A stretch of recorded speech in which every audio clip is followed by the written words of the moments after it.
G'day everybody, it's Seano here and we're back for another live stream. This will be our round 4 live chat where we'll have a bit of a chat with you guys out in the community and see where you're at with your Supercoach teams, and we'll do our your team review, and we'll also have a look at my team and what I'm doing this week.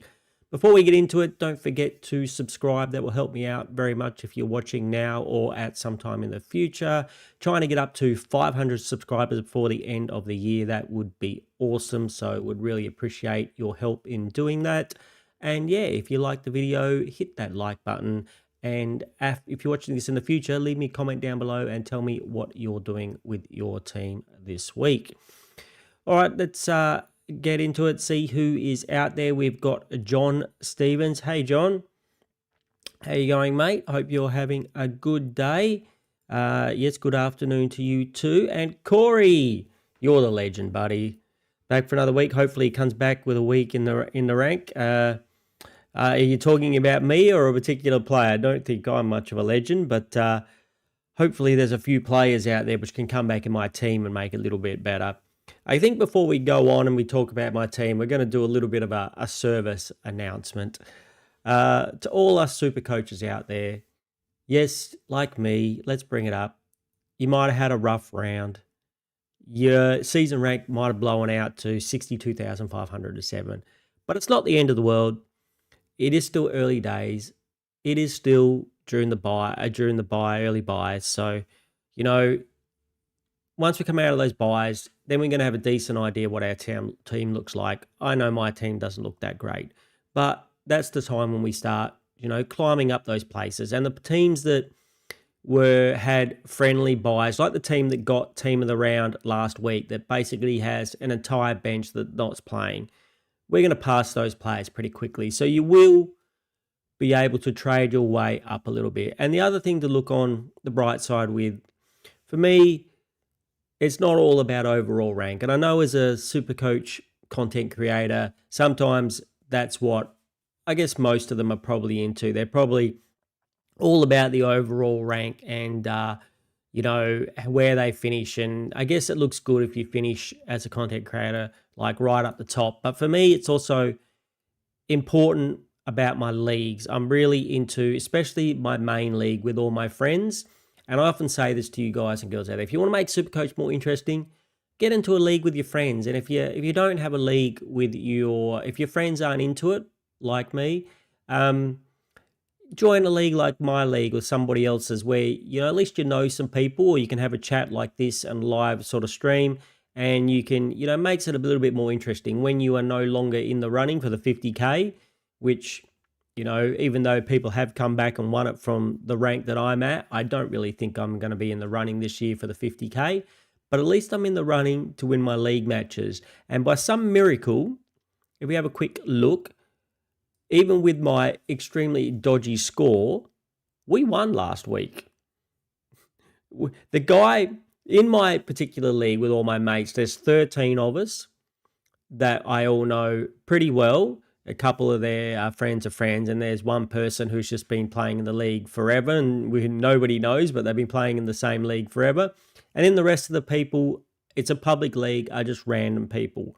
So I got one of these random people last week, which I don't know, and he might have given up already because he didn't even set up his team properly.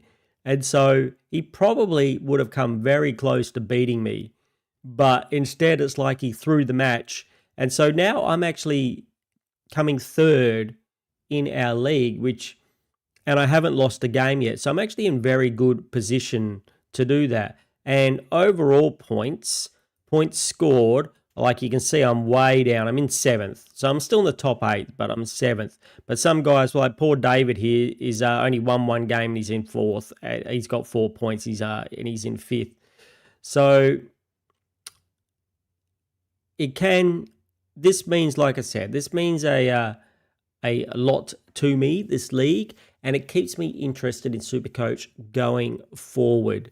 So it's always good to be in a good league. And so this is also going to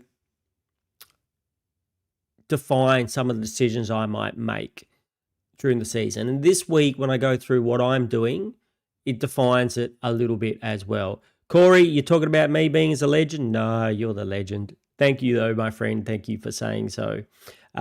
Yes, after we go through my team crew, don't forget we're going to go through your teams. If you still would like to get your team into my Discord, you can do that. Or on the fly, we can probably do some through the league and rivalry section. But if you'd like to pop your team in my Discord, I've attached a link, should be in the top of the chat there. Join the Discord and pop your team in where it says post your team here in that channel, and we'll chuck your team up on the screen and we'll go through it a little bit later on, and you can brag either about how much better your team's doing than mine, or if you need a little bit of help this week, which I think a few of us might, we can talk about that too. Your goal is to win your main league. So Corey says his goal is to win his main league. He's never won it. So, yeah. So that can be, that keeps it exciting, right? And you got to play a little bit different. Once the Supercoach 50K is out the window, if you do prioritize your leagues, like I do, you got to play a little bit different. And so I guess this is a good segue into what I'm doing this week. So my trades this week, I'll bring up the undo trades and I'll try not to click on the confirm, which I always do.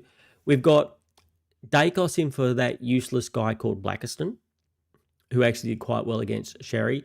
And then I'm going to bring Myers, Graham Myers, I think, in the forward line and drop out Sherry. Now, I think there is an argument for keeping Sherry, but with my rank and the fact that I want to win my upcoming league matches, I think it's fair for me to trade Sherry. But, so we're going to click cancel here. In discussion of those trades, for the Josh Dacos, I had a few other options. So there was 3 people I was looking at. One was Worrell, one was Dacos, and one was Jordan Clark from Freo. Now, Worrell, last week he had an injury scare during training. While I didn't get him, I was going to get him instead of Houston, but I didn't get him. Then he had an injury scare during the game where he was off for some of the first quarter. And now this week he has another injury scare through it training. And plus, I think they've got another guy. Adelaide have Butts out, and which everyone is saying, or the Adelaide supporters are saying, that it means he's going to have to play a little bit more of a defensive role, a bit of a tall defensive role this week on one of maybe the Freo tall guys. So he could have a down game this week. Plus, basically, the last 3 times we've heard of him, he's had an injury scare. So even though he's at a price I like and he's been doing well, I'm deciding not to risk it. The last thing I need is another one of these guys in my back line who's not going to perform like it is. Now, Houston, yes, we all got him in, and yes, he had a mare of a game, but a lot of people have pointed out, and I went through and checked the stats, which is correct, even in his best seasons, he's done this before, where he's had 60s and 70s. So I'm hoping this is just one of those games and he's going to bounce back with a good game. And I also hope that him and Josh Dacos aren't going to steal points away from each other. And so after taking Worrell out of the decision, I had to decide between Dacos and Jordan Clark. Now, I like them both. Dacos is a bit cheaper, which is kind of why I went there. Do I think they'll still steal points off each other? They might do, but also Pendlebury's out for a few weeks, so maybe Dacos gets that slightly more time in the midfield. He got a little bit in the midfield last week, but not a lot. So he looks hungry for the ball though, which is good. So I think I would like Jordan Clark as well. They both have the same buy, but he's a little bit cheaper, and maybe that 20 grand helps me get somebody else that I need. And considering I missed out on some of the rookies like Watkins and Carroll, I probably need to, get on the cheaper guys who I think can be good. Now, I think they're both picks. I think the safer pick is probably Jordan Clark, but hopefully Dacos does it for me as well. And, we could have that miracle. Last year, he went into the midfield and scored a 200. Now, I think that was the one-off miracle of his entire Supercoach career. But if we get lucky, maybe he can score a decent score, a big score again. Hey, Malat, how are you? Thoughts on bringing on in Darcy and you left it and big gap. So okay, we had a good question here. Thoughts on jumping off Houston early and going sideways on McKercher? I don't like it. You're getting in one 450 dude who's a risk for another 450 dude who's a risk. We still don't know. I don't trust Clarko. The reason McKercher played his role last week, I believe, personally, is because Wardlaw's back in the team.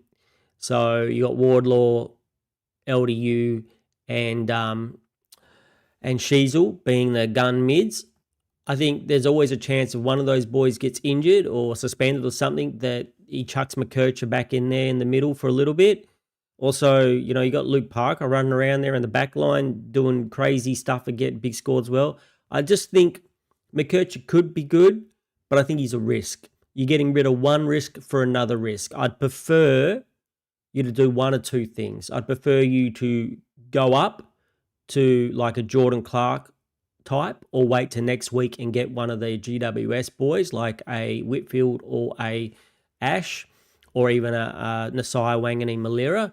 I think they're a lot more solid and dependable and you're going to know what you're going to get. I think McKercher could work out really well or McKercher could end up being a disaster.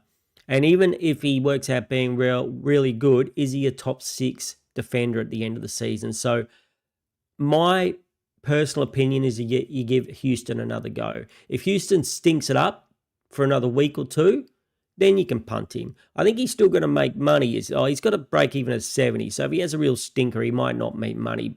But personally, I wouldn't be going one risky pick for another risky pick. I'd be going up to a safer pick. So, like I said, yeah. So that's my opinion. I think it could be, it could be a great pick. If you've got McKercher from the beginning, well done. Ride him out, see how it goes. But I just think there's a risk to doing it, and there's not the time to take risks now. You want to set up your team to come out of the buys with players that can potentially go big and which their position. Like I'm going to be targeting Whitfield next week.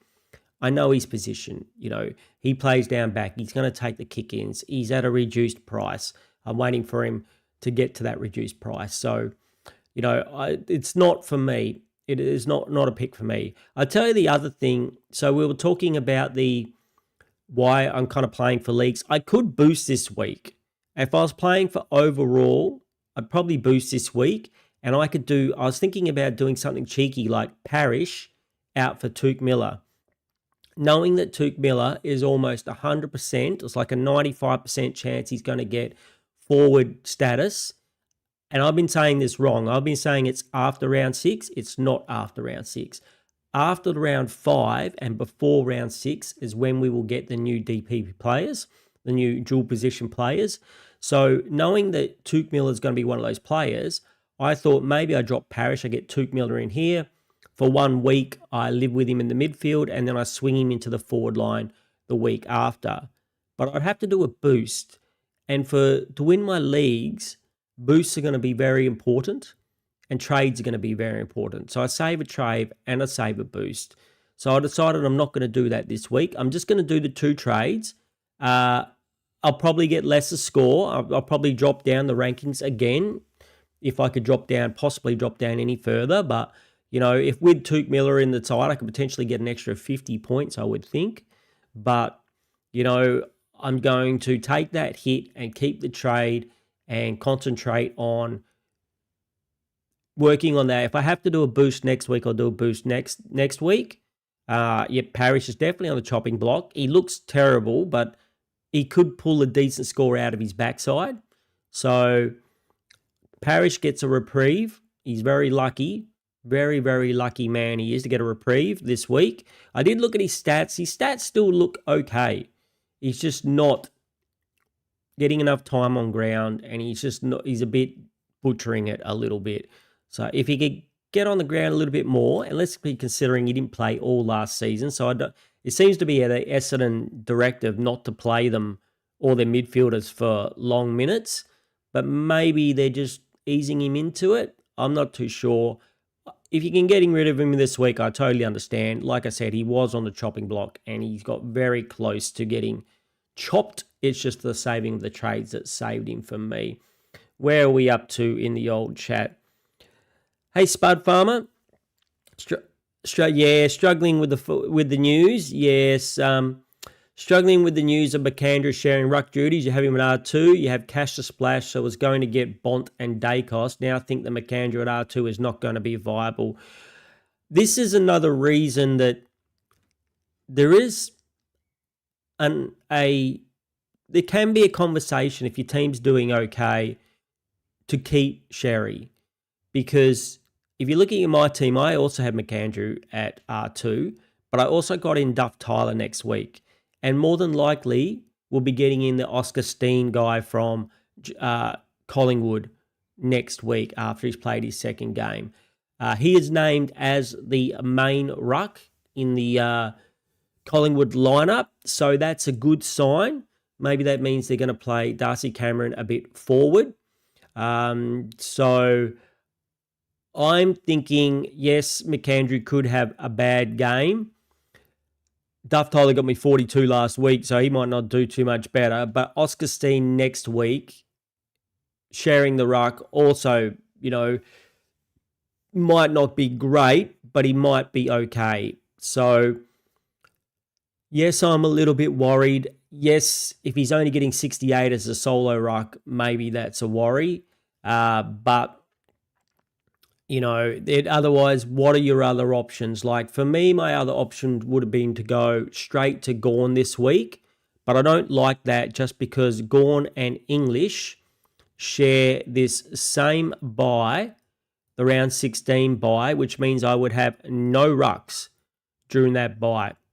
That was one of the advantages of getting Sherry. I mean, he has the round 12 bye, which is also a tricky one, but at least it would have only been one ruck out. So, and I also, when I looked at the rucks, they're all doing well, and they all have high, and they all seem to be scoring pretty well. A little bit down of what it could have been on last year, but they're all doing very well. Still good enough to call them premiums, but they all have massive break-evens this week. Like Jackson has a massive break-in. Grundy has a massive break-even. Gawn has a massive break-even. So I'm thinking that maybe I take the hit this week, and then with the money I've got in the bank, if I desperately want a Grundy or a Jackson or whoever next week, like I said, I probably think Gawn is the best pick out of all of them, but he's going to go down in cash unless he smacks out a 140. So not that he can't smack out a 140, but he's got a hard matchup this week. He's got Wits. So I know it's a tricky conversation. I just hope McAndrew doesn't get like a 20 or a 30. That'd be a really rough. But yeah, it's a tricky one. I think it means you could hold Sherry for 3 weeks. It's a lot of money to have on your bench though. Or if you're going to sideways, if you're already, like you said, if you don't have English, you can pretty much get whoever you want. You can even get English. But yeah, it's a tricky question. I think it's team dependent. For me, with the trades, I seriously considered holding him, but at the same time, to win my league matches, to have better off to have, the money somewhere else. And for me too, the forward line looks very shaky for me, especially since we lost Petrarca, who could be back in 1 to 3 weeks. Since I traded him out, I kind of hope it's more like 3 than 1. But, if you've held him, I hope it's 1 for you guys and girls that held him out there. So it just meant my 2 good guys in the forward line were Sheasel and Flanders, and then it was pretty much all rookies. So now I got Graham Myers in as another keeper, someone who I'm hoping is going to deliver me a scores between 90 to 110 to shore up the forward line. And then the same with the back line, I've got Dacos. So I'll have Dacos, Houston, and Sinclair. And in the forward line, I'll have Sheasel, Myers, and Flanders. 3 premiums. with then rookies, and then next week, hopefully, I'm planning to get Whitfield, but plans can change. For a move, Parrish gets dumped, Grill moves into the midfield. I get enough money to get Whitfield, and I put Whitfield there. So then I've only got 2 rookies in the back line. One of them, hopefully, Jake's, it's still performing well, and one who's a little bit risky. And in the forward line, I'll probably dumping either Buderick for Steen, or maybe a Lombard, or even a Carroll, and using some DPP action. Probably Carroll gets dumped, moving Braun up to where Carroll is, and then Steen comes in here. And that means I've got a lot of rookie coverage in the forward line, but I've still got those 3 premiums as well, which looks a lot nicer for my team. We've seen what's happened in the last couple of weeks with the injuries in the forward line. If that was to happen during the season, you're going to be in big trouble. And the scoring hasn't been great. You don't really want Lombard on your field. And Buderick looks like he's made his money and doesn't quite have the role he used to have. Philippou is not going to be the player that we thought he had, but he's going to make money and you want to keep him. And you also want to keep Marshall, even though he could still be 1 or 2 weeks out. So I think it's an interesting conversation, but at the same time, I think being that we're in the best 18, you can have a look at the situation this week with McAndrew and see what you want to do with it. So you're going to get Bont and Dacos. Now you think McAndrew's R2 is going to be 5. Yeah, so I still think Bont and Dacos, you want them. The question is, who have you got at R3? If you've got Kalani White at R3, it's probably a little bit risky. I've got Duff Tyler, and I intend to have Oscar Steen next week. So I'll have like heaps of coverage. They might not score me very much, but at least I'll have coverage for it. So if you don't have coverage, it could be a little bit scary. At least they've been named to play together, I believe. And if he's dropped, then you're going to have a problem. But I believe they're going to play together as far as I know, correct? Correct me if you don't know that. Should you swap Dacos for Gawn? Who is your other ruck would be my question. If your other ruck is English, I'd be a little bit worried about that round 16 bye.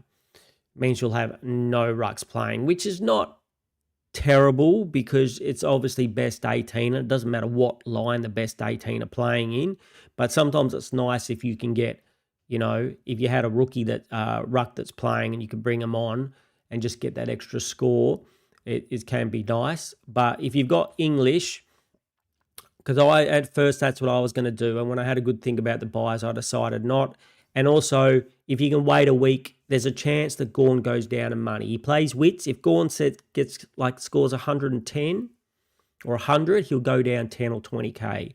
So, and Grundy, if you like Grundy, which I don't mind the look of Grundy, he's got a break even like 167. So if he comes out and gets a 110 or something, he can go down 25k. He could be like a 625.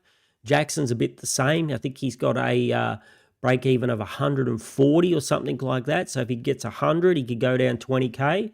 So I'm prepared to wait a week as it's being best 18, potentially have a look and see what happens with the McAndrew and Oscar Steen, make sure he plays another game. I don't really want to go early on him like we did Murdoch because it kind of hurt us. And then decide next week. And if I have to get a ruck in next week and I have to boost to do it, so be it. Hope that helped you a little bit, Spud Farmer. I know I was beating around the bush a little bit, but it's a bit of a tricky one. Yeah, Dirksen, Corey says Dirksen next week, which sounds excellent. Looking forward to that. So we should have a downgrade in the back line after a couple of weeks. Dirksen next week or Dirksen this week? Dirksen next week could be a good rookie, missing Watkins and Cooks. Yeah, Corey, I'm the same. I got in Sherry and missed Watkins and Cook, and that could hurt me as the season goes on, as the people who have that are already like 120k up on us. I did consider dropping Parrish to Watkins as well this week. I think Watkins is still viable to get him in if you want to get him in. I just didn't want to use the boost. But I think he's still got money to be made, and job security looks okay, looks reasonable. McKercher played defence most of the game and also play. Why are you in my way? There you go. Let's have a look where we up to.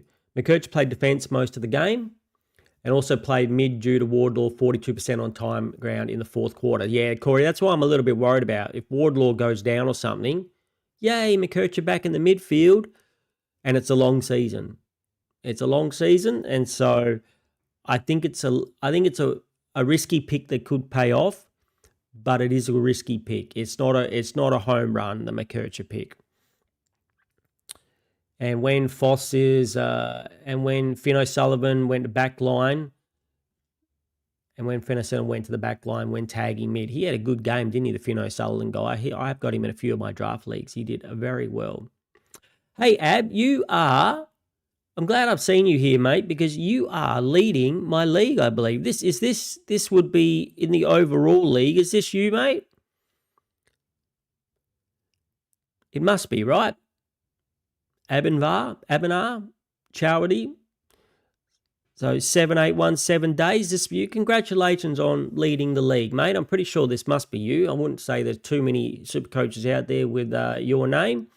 And you're smashing it. Overall rank at 257. You're leading the Seano League by a considerable amount, a reasonable amount, 60 points or so. But yeah, well done, buddy. Glad you dropped by, and congratulations on your overall score and leading the Seano Unlimited League. Yeah, you're finally here. Yeah, nice to see you, buddy. Nice to see you.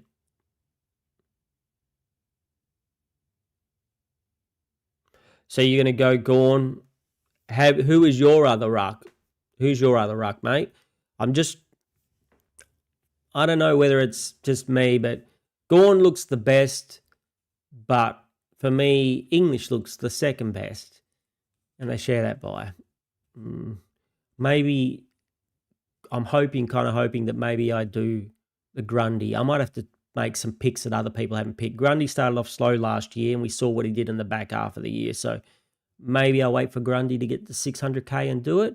Now we know Luke Jackson is not going to get mid-ruck a dual position status, so he is another one where the sharing of the ruck scares me a little bit. So I think my optimal picks are definitely English, Gorn, and Grundy if you are going for a ruck this week. Who to trade out? Blackerson and Parrish this week. The other will be traded out next week. John, I'm the exact John Miner. I'm exact same position you. Blackerson to go this week. For me, it's Blackerson. Parrish could still have a decent score. I believe in Parrish could still pull it out of his backside and get you a 90. I'm not saying that he will. I'm just saying it's possible. Blackerson hasn't showed me anything to say that he's got any chance of doing that. And plus, I think he's got another bad matchup this week, doesn't he? Who's he got this week? He's got English this week. So he's got a mobile ruckman that's bigger than him. So I don't think he's going to do too well this week. This could be even worse than last week. So I'm going him first, thinking that Parrish at least has a chance of getting a decent score. But with how Seano's team's been going, maybe picking the opposite to what I do could be a good move. But that's what I'm doing, mate. That's the logic behind what I'm doing. You feel like the Darcy, where are we at?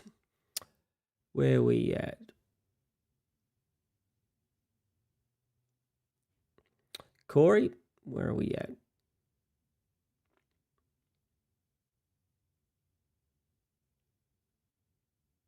I feel like the duo to Darcy and Jackson, I still feel McAndrew gets the number one ruck and Rob gets 50% time on ground like Reeves if that happens. I'm hoping that that's the case. Or even Rob is the number one ruck. They do it 50-50, like a Jackson and Darcy situation. and McAndrew gets the second ruck. They give Rob, who are they playing this week? Who are they got? They give Rob the number one ruckman, and then McAndrew just crushes they got Collingwood. So actually, you think it would be smart, right? They put McAndrew against Steen. They can both jump. They're both tall. And then they put Rob against Darcy Cameron. That would make sense. You'd figure McAndrew scores more if it's the other way around, but you never know. So it still could be all right. It still could be all right. But not expecting a big score out of McAndrew. Reeves too. I think if you're picking the Reeves, I can understand if you wanted to go down for Reeves, ride the cash for a few weeks, and then try and move up. But again, with 50% time on the ground, I think Reeves is any time away from dropping a terrible score. So I don't know if you'd want to have a English, McAndrew and Reeves. Yeah, I just think he's a little bit too expensive, especially with Oscar Steen coming in next week. I think instead of going Reeves, go Oscar Steen. There's more chance for money to be made, I think, there. Marshall will be back next week. Todd Marshall? Corey? You mean Todd Marshall from Port? I hope he is. They said 1 to 2 weeks in the injury report. He needs to play next week to get his DPP, I believe. So I really hope he's next week. You need to play 3 games. So him and Robertson, you really hope that both of them come back and play next week because they need to. Have they played? Has he played 3? Maybe he's already played 3. No, he's only played 2, and Robertson's played 3, so he's already qualified for his mid status.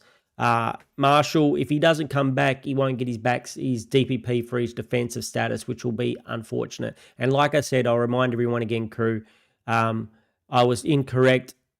DPP comes in after the finish of the round 5 and before round 6 starts. So yeah, I was saying after round 6. Now, if you're watching now, don't forget to like the video. Let's get some likes out there. Do we have many likes so far, crew? So would love it if you would like the video. We're going to get a bit of feedback here. So let's so we have 2 likes.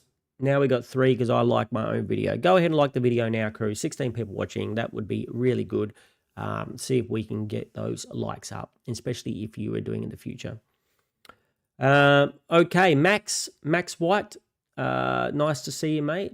You've done some research, Tim Taranto. Just hear me out. Just hear me out.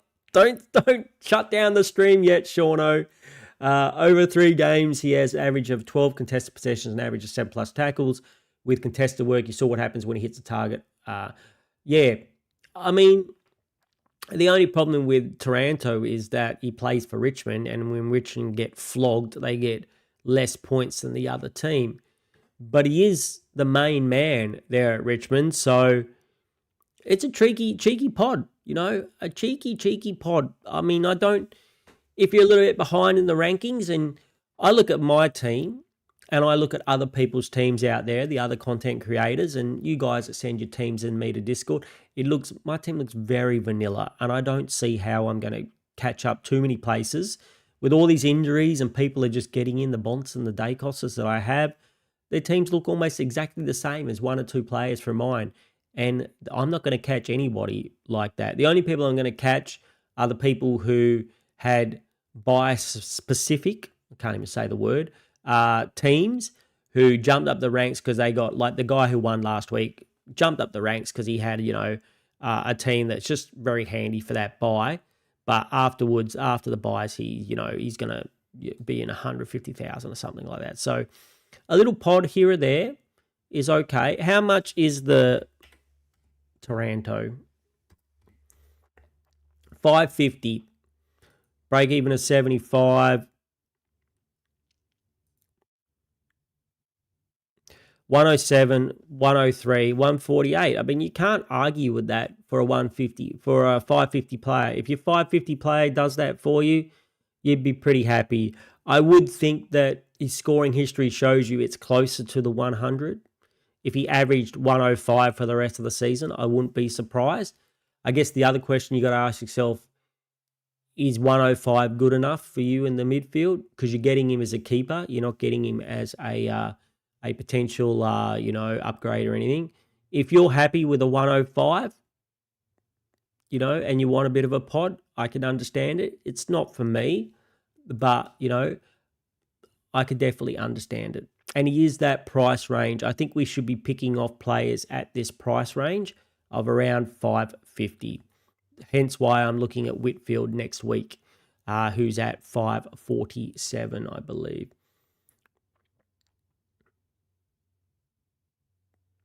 Adelaide plays Freo. Yeah, so... Oh, Adelaide plays Freo?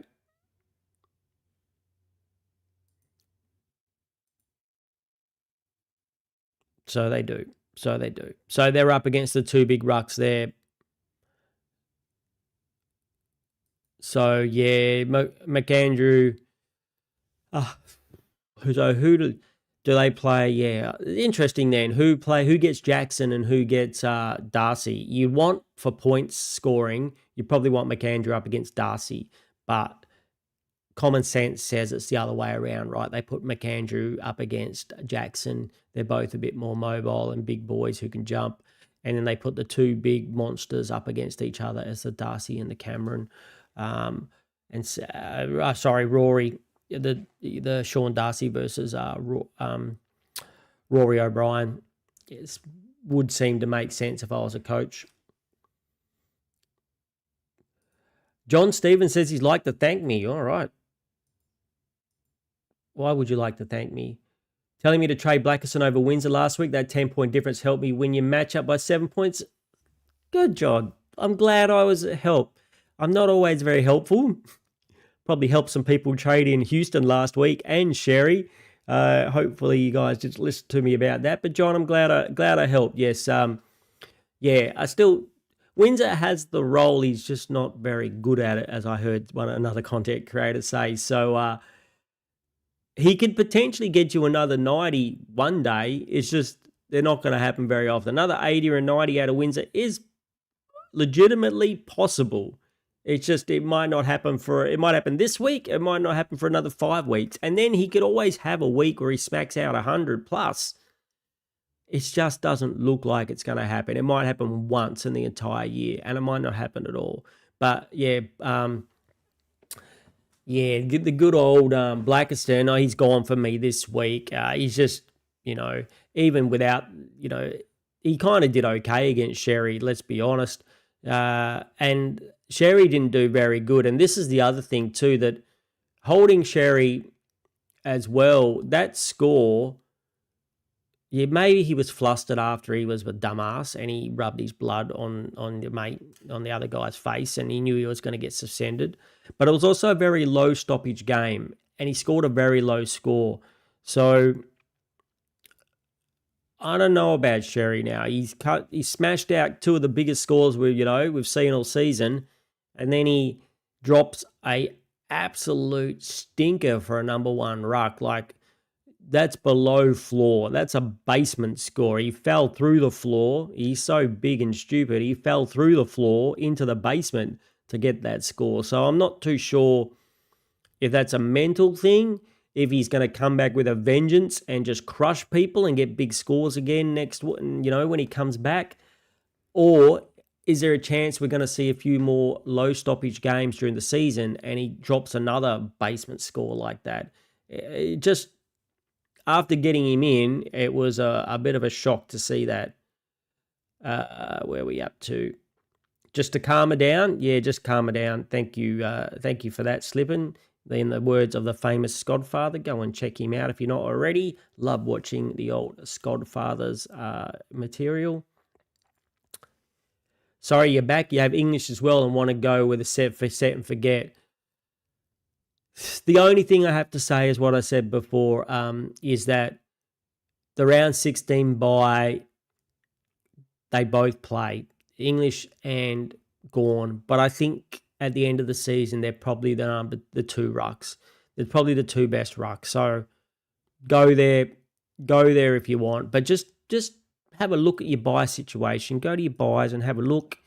How many you got out? How many primos do you have out? So if I was to get Gorn here, I would have 1, 2, 3, 4, 5. I would have 5 out already, and I don't want to start any of the buys with 5 primos, more than 5 primos out. So for me, that means I also thought it means I can't get any more players from that round. And there are some other players I kind of like in this round. So you got Geelong, right? I really would like Holmes. So, or, Bailey Smith did quite well, but I would really like Holmes. So if I get Gawn, I can't get Holmes. I would really like Nas. If I get Gawn, I can't get Nas. It's too many. It's too many for me to feel comfortable. The fact they're both in your ruck line isn't the end of the world, because it is best 18 and you only want to have the most premiums on as possible. But the fact that I don't want to have 6 or 7 premiums out for this round. And if I want Holmes and I want Nas, and then the Bulldogs, maybe you want to Ed Richards or somebody. So that's the only thing I would say to consider. And so for me, for my team and the way I would do it, I might take a risk on a Grundy. I know he's a risk. I don't know if I think he'll score as much as Gawn overall, but it would allow me to get a Nas or a Holmes or something like that. So I'm not saying don't do it. I am saying I think Gawn could be, if you think Gawn will score more than Holmes or Nas, which he probably will, Nas, I would say, he's definitely going to score more than Nas by what we've seen so far. Holmes, there's a good chance he scores more than Holmes as well. So if you're like, I'll take him and then I forego these other dudes, go for it. Like I said, I think it looks like he's still going to be very good, and I'm kicking myself in the backside for not starting him at the beginning of the season like I know I should have. What's my take on Shea Bolton? Where's the video? It's a trap. One more time. It's a trap. My take on Shea Bolton is he's a trap. When he plays in the midfield, he can score really big. You got Hayden Young coming back into that team. Does he lose his midfield minutes? Maybe. It's a risk. It's another one of these. It's a McKercher pick. It's another risk. If you take it and it pays off for you, you look like a genius. If it doesn't pay off, he scored less than 10 points in an entire game last year. So I don't know if he could do that again if he tried, but he could certainly pop you out a few 60s and 50s for some guy that you bought as a keeper. I personally would be waiting until you get the DPP and to see what other options you have. Like if you can get Touk Miller instead of Shea Bolton, I think that's a much better pick. I think kind of Bolton, even Kasai Pickett are kind of in the same boat, but I think Pickett is almost definitely locked into that midfield in Melbourne, where Shea Bolton, I don't think he is locked into the midfield in Freo. He'll get some time there, but the time will fluctuate depending on who else is in the team. So I think it's kind of trappy. I think it's risky. I understand if you go there, he's got some big scores. If he keeps on doing this for the rest of the season, well then, it'll be a great pick. I just think there's a lot of risk involved. So if you've got lots of trades, go for it. I don't have lots of trades. Whoever I'm picking now, I'm picking because I think they're safe as houses for, being the top of their line. It's either going to be a rookie or a safe as houses. The only one that I may consider a little bit of a risk on is I want to get a good look at Nick Newman this week in the back line. I get 2 weeks to look at him, and he's a mid-pricer that maybe I'll consider. Otherwise, I want to jump on fallen premium guys, and that's why I'm going Myers this week, Ryan Myers, instead of someone like a Shea Bolton. Shea Bolton has a higher ceiling, I would say, but I reckon Myers is going to be a lot more consistent. He costs more, and I'm paying up for his consistency. So he's probably going to make me eat my words this week and get a 60. So please don't get him in because I'm going to spoil him for everyone. But yeah, I think he could be a trap. What else have we got? Tim Taranto will be the George Hewitt of 2025. You mean starts off on fire and then drops off? The big thing, maybe Max, but the good thing about Taranto, I guess, is he's the number one guy. There's nobody else there competing with him to be the number one guy. He is the number one guy. So, if someone's going to score good in Richmond, it's going to be him. Oliver, how are you, Oliver?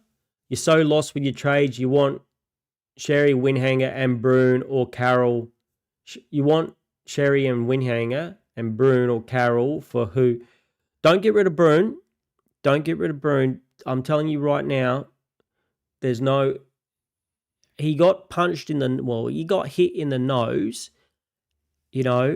maybe a broken nose. You don't play well after that. He's got money to make. What's his break even is 29.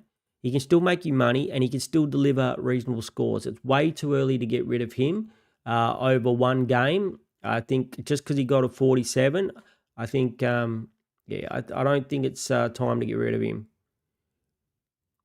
So you want Sherry and Winhanger gone and Bruin or Carroll for who? So I'd be going Carroll before you go Bruin. Sherry and Winhanger, Winhanger didn't really work out. I was watching The Skodfather as well, and he's gone Winhanger, and I can understand why you're getting rid of him.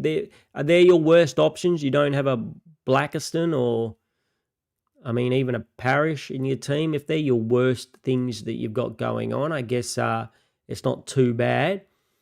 For who, it's a big question, isn't it? I think it's very team dependent. Let me know who you're thinking about, or chuck your team in the Discord, mate. We'll have a look if you want, Oliver. Okay, Max, what do you... Josh Tracy is the Riley Philpott of last year, but better average, 10-plus marks a game, 3 goals, 2 tackles, 75, 125, 140, that's elite. Got Adelaide, no key, backs, West Coast. He's good. He is a key forward dope. So, yes, he can score huge and he could get you a 60 on any week. I'm still kind of keen on the old Thrill Thorpe. And, if he comes down enough, I might be considering him. He might break my rule of the old no key forwards. I just have a rule, no key forwards in the forward line, especially like we talked about playing for my league matches. Like a key forward over the entire season, when he has like a Tracy where he has those up and down games, might equal the same, but I prefer some consistency. So the days they do drop a 60, I don't lose my league matches as well. Corey says, Ralph needs to come out. You said Rory instead of Riley O'Brien. Oh, Rory O'Brien. Ralph. Yep, where is Ralph? Me fail English? That's impossible. That's impossible. Thank you, Ralph. I did say Riley O'Brien. No, Rory O'Brien. Seano gets his word mixed up. One more time, Ralph. Me fail English? That's impossible. That's for the next time I screw up, which is going to happen surely soon. Thank you, Corey. Please point out if Seano is incorrect, and Seano will bring it out. Did you guys like in my round review the video I had for Sherry? Should we do it again? This is the video for Sherry. You are so stupid. Am I? Idiot! I think we all wanted to do that to Sherry, didn't we? I think we all want to do that to Sherry after last week. Ab, thoughts on Lefau? It's Lefau, not Lefau. I see. Good thing I did Ralph Regan twice. Got to preempted it. Lefau.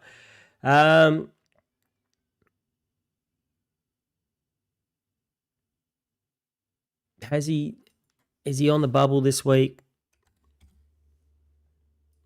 146. 72 and a 44 last week.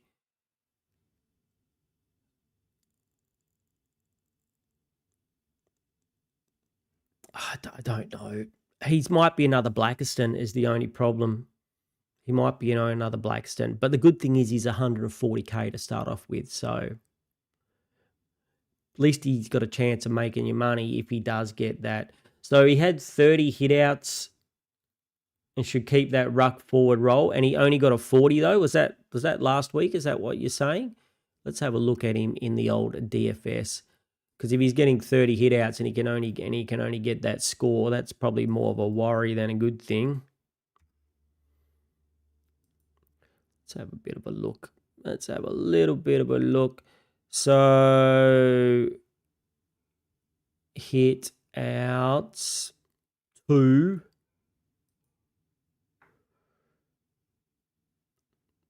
What about footy scores? What do you say? Richmond.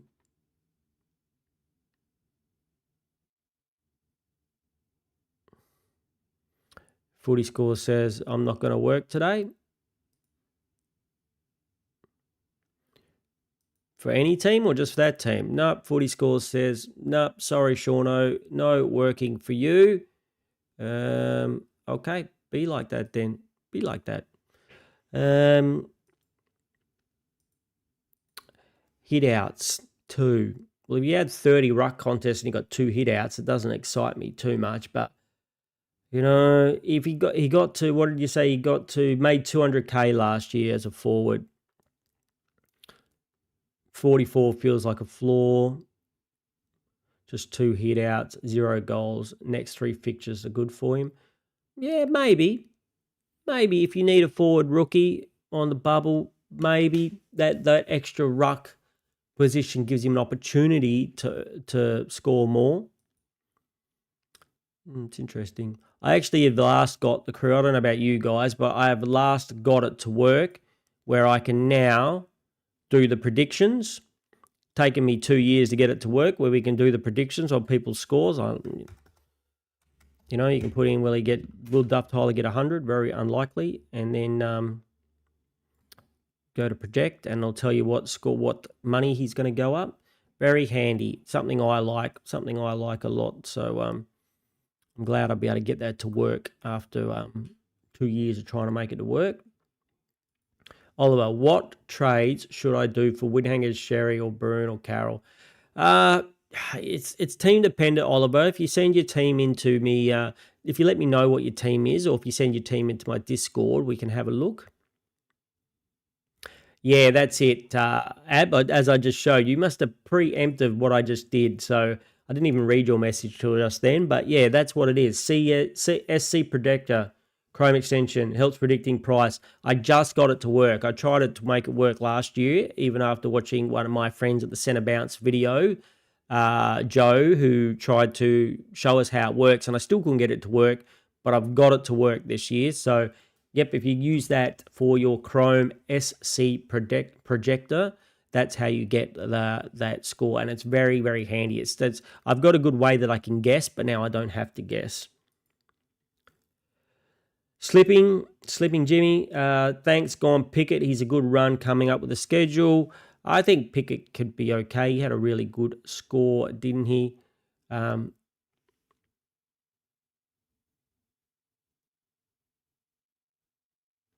footy scores is showing this week? It is showing this week. Do I have I don't have a you're an idiot. I don't have I've already used the you're an idiot one for Sherry. I can't use the you're an idiot one again for myself. And what do we want? We want to look at Richmond.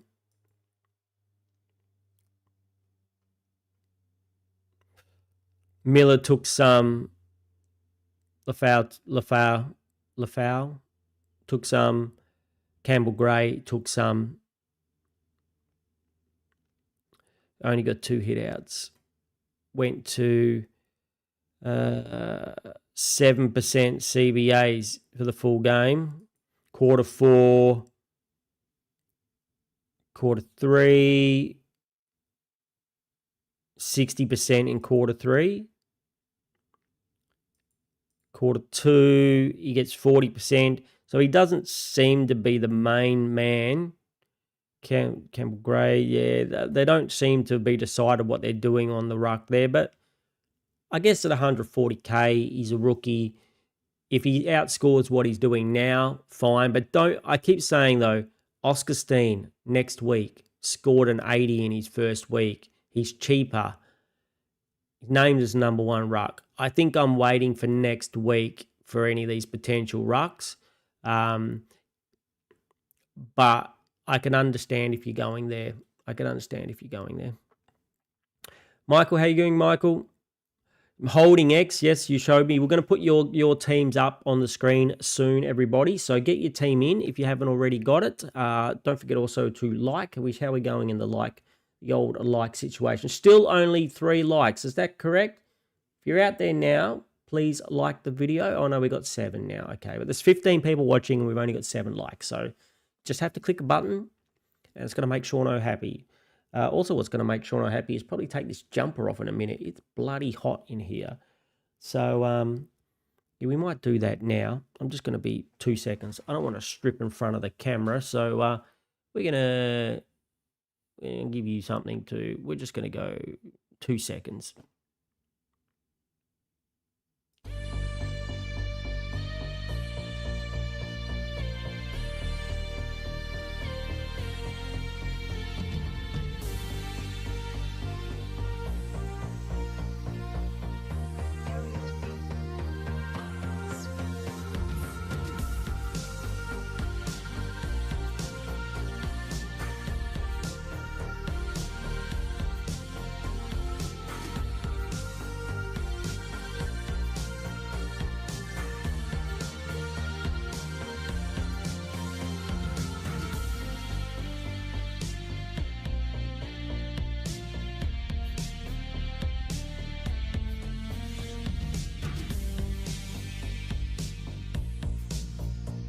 All right, we're back.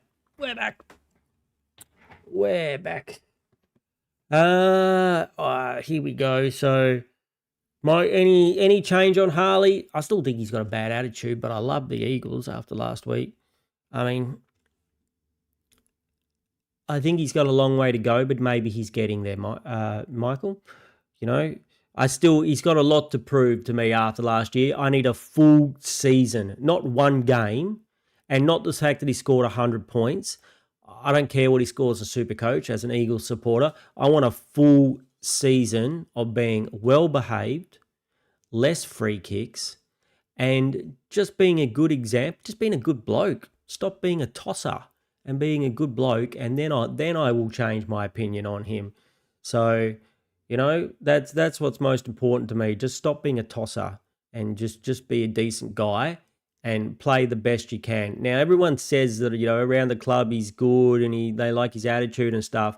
It certainly doesn't show out to the public. And unfortunately, you know, you're a young man and you're in the public eye and you got to pull your head in a little bit and stop trying to fight everybody on the field. Be aggressive at the football, not at the other players. And stop giving away free kicks. But last week he had a really good game. I'll give it to him. And he's looking, I have to admit, this season he looks a lot better than what he did last season. So I'm still not picking him in Supercoach for any amount of money. But he's got to win. You know, you can't win somebody over in 1 week after, you know, you do something terrible. He did a whole year of terrible. You don't win people over back in 1 week. You got to do a year of good to earn your way back in Seano's good books. Bruin sat a lot in the last quarter. Yeah, don't sell Bruin. If you have to sell Carroll, I understand, because Carroll's kind of made his money and he's only averaging like 40 or 50 and his break-even is like at 20-something. So Carroll, even if Carroll had a couple of spike games, you know, at best he makes another 20 or 30K.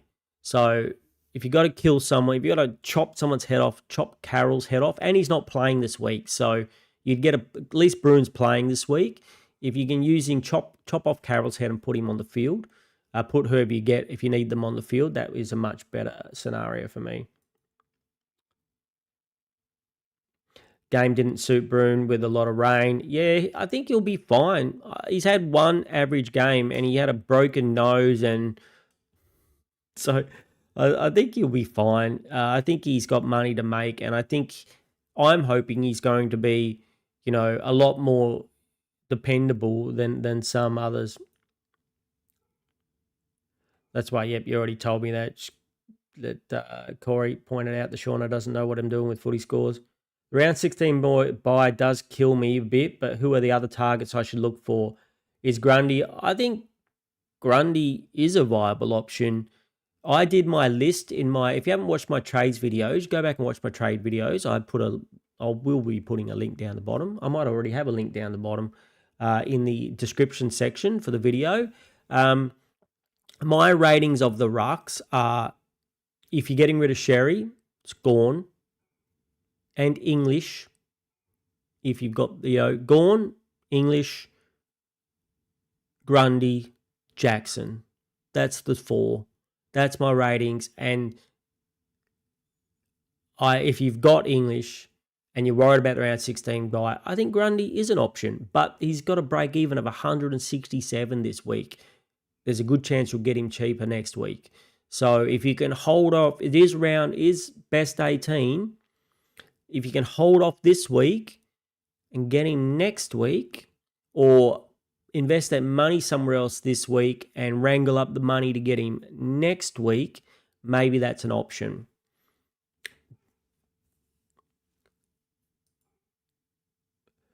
Amazing if Bevo rests the Bont. Bevo won't be resting the Bont. The Bulldogs have a good chance of being like top 1 or 2 teams, the top 4 teams for sure, the way they're playing so far. Potentially top 1 or 2. Bont's going to play every game, and they're going to want to slaughter people and get a good percentage. At least that's what I would be doing. Again, I'm not a coach. I'd love to be a coach. Anyone would like Seano to be their coach? Happy to quit my job and coach a team. Essendon? Do I really want to coach Essendon? Probably not. But, I could probably do better. That's rough. Sorry about that, Scott, but I don't know. What do you reckon, Essendon supporters? You want Seano to be your coach? But yeah, if I was a coach of Bulldogs, I'm like, destroy teams. And when you come up against lower teams, if you're going to rest Bont, put him up the forward line and let him kick 4 goals. I'm still afraid that they're going to do that to Bont at some stage. Considering I got him in a few weeks ago, and every man and their dog who's selling Sherry probably gets him this week or hasn't got him this week, I'd probably expect Bont to have a down game. That's what happens when we get players in, right? They just, shit the bed. Thoughts on Josh Dacos, Max? I'm getting him in. I think out of the defenders available this week around in the buys, my 2 favourites are Jordan Clark and Josh Dacos. And like I said, I think that he might get some more time in the midfield for a few weeks. We said that last week when the other 2 defenders came back for Collingwood and it didn't happen. But now they got Pendles out, right? So who with Pendles out? Let's have a quick look at footy scores. Let's do the right round. Round 3. Pendles is out for until round 9. Is that correct? Someone check that for me, or I can have a quick check here. Injury list. Collingwood. It says Carlton. Just 1 week. All right, so it's only 1 week. All right, so that doesn't make as much difference. But he still looks like he's the man, and they want the ball in his hands. And like what they were saying about Houston is what actually happened with Dacos last week. He's getting a lot of handball receives that people say is a good indication of, the person they want, running up the field and getting the ball. He demands the ball. I quite like him. I went with him because he's a little bit cheaper than Clark. I think his scores might be a little bit more up and down. I think he might have even though Clark had a bad first round, I got a feeling Dacos can drop a lower score, but I also think that maybe his ceiling could be higher. I like them both. They're my 2 favourites for this week, Clark and Dacos, and I think pretty much they're the safest bets. They're much safer than the McKerchers or whoever else you're going to go. And then next week, you've got the 3 big boys, the 2 great GWS boys that have the best buy. And so I want at least one of those in my defense. And since I've made my rule about getting value, Ash looks better so far, but Whitfield had a good game, and Whitfield's below 550. So I'll be going Whitfield, and I'll be hoping that last week was a turnaround and a game for him, just purely on money. So, yep, Max, I think Josh Dacos is a viable and pretty good pick out of the primo keeper defenders available this week. Because he's Bevo, exactly, Michael. That's why he rests Bont. Call me Ab, yep. At this point, by the way, Ab, yep, no worries, I can do that. Not Ab's magic, but just Ab. Slipping Jimmy. So far, been lucky with Rooks not getting dropped like last year, offset with injuries though. Yeah. I mean, Lindsay coming back was a bit of a godsend as well, right? I had this little bit of a rant. I know, I mean, Michael, you're the W. What do you think of Liam Baker, people? Michael, you're a West Coast Eagles supporter. Like, maybe I'm a bit harsh on my own team at times. I love my West Coast Eagle boys, and the fact they won 2 matches, I'm happier now than I have been in about 5 years by watching their games. But Liam Baker is the worst kick in the AFL. Now, I'm not just saying that. That's what the stats say. Last year, he literally was the worst kick in the AFL by like champion data stats. And yet they say he's a great player, he had a good game and all that business, but do you really want a player who's not going to be there when it really matters, who can't kick the ball? If you ban him from kicking the ball and make him handball it every time, maybe he should be the team. If he's such a good club man and good around the club, make him an assistant, make him a coach, make him a defensive coach or something. But you can't have that man kicking the ball. You just can't. You just can't have that man kicking the ball. And the fact that if he gets a job over Lindsay, who's one of the best kicks out of all the rookies in the comp, I mean, surely there's something wrong there. We're in the Eagles. It's not like we're going to make the finals. Like, I don't know. For me, it just seems, I don't know. I understand people seem to love Baker, and I just don't see it.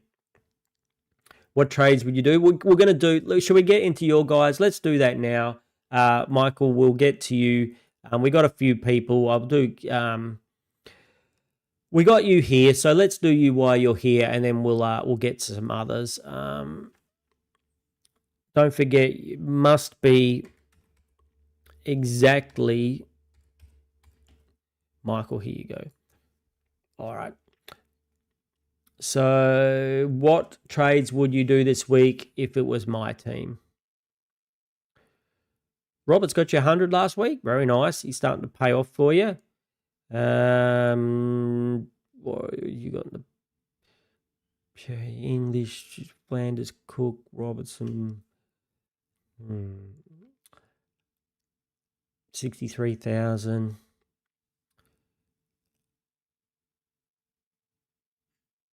Your team looks reasonably solid. It's just a matter, this is going to be dependent on whether you want to keep Sherry. You can sell Sherry and do, something like I've done and try and boost your forward line a little bit with a more primo forward. You could punt Parrish if you've had a gut full of Parrish, Windsor, if you're happy to keep Windsor, or maybe it's time to punt Windsor as well. If, like we talked about, we think he could be okay. In some ways, I don't think... Yeah, it all depends on what you want to do with Sherry. So you got English as well, the same as me. Do you want to keep him? Do you want to sell him? What's your priorities? Are you going for your league wins? If you're going for overall score and you've still got a reasonable amount of trades, punt Sherry and get... if you decide you want to go the Gorn and you don't care about round 16, go Gorn, or English, or Grundy, or Jackson, I guess, is still an option as well. Maybe if you're sick of one of the two out of Windsor or Parish, whichever one's worse, like I'd probably... You've got Lemire's to come back on. So I don't know who your flex is either. The only thing I think is, like me, your forward line's looking a little bit rookie dependent at the moment. But we do have DPP coming with people like Talk Miller and a potential of a Christopher Petrarca coming back, which is also another reason why you want to be careful of these getting in around 12 bye guy. Like, Get Ready Sherry allows you to get some more round 12 bye guys. Like, you might want Talk Miller and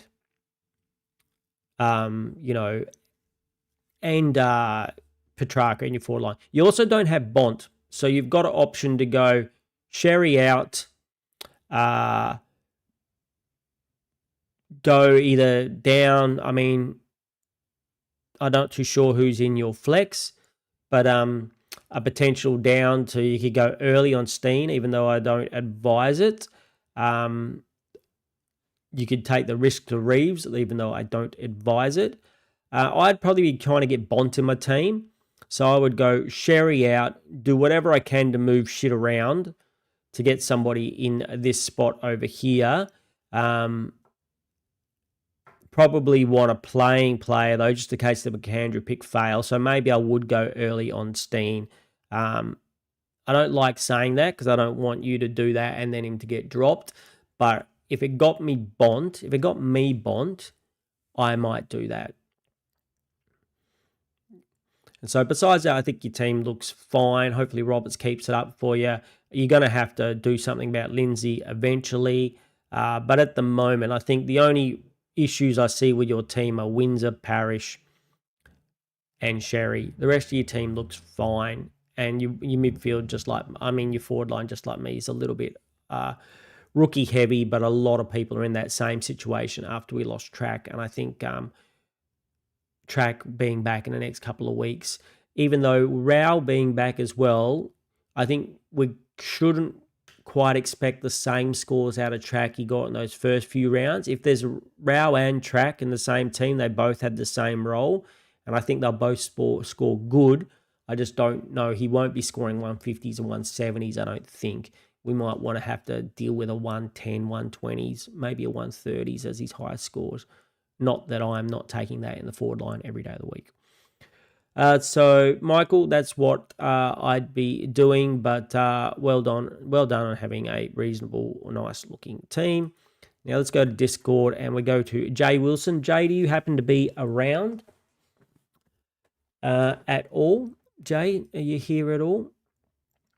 Let's have a look at Jay's team. Don't forget, it's not too late to chuck your teams in the Discord. Links up the top there.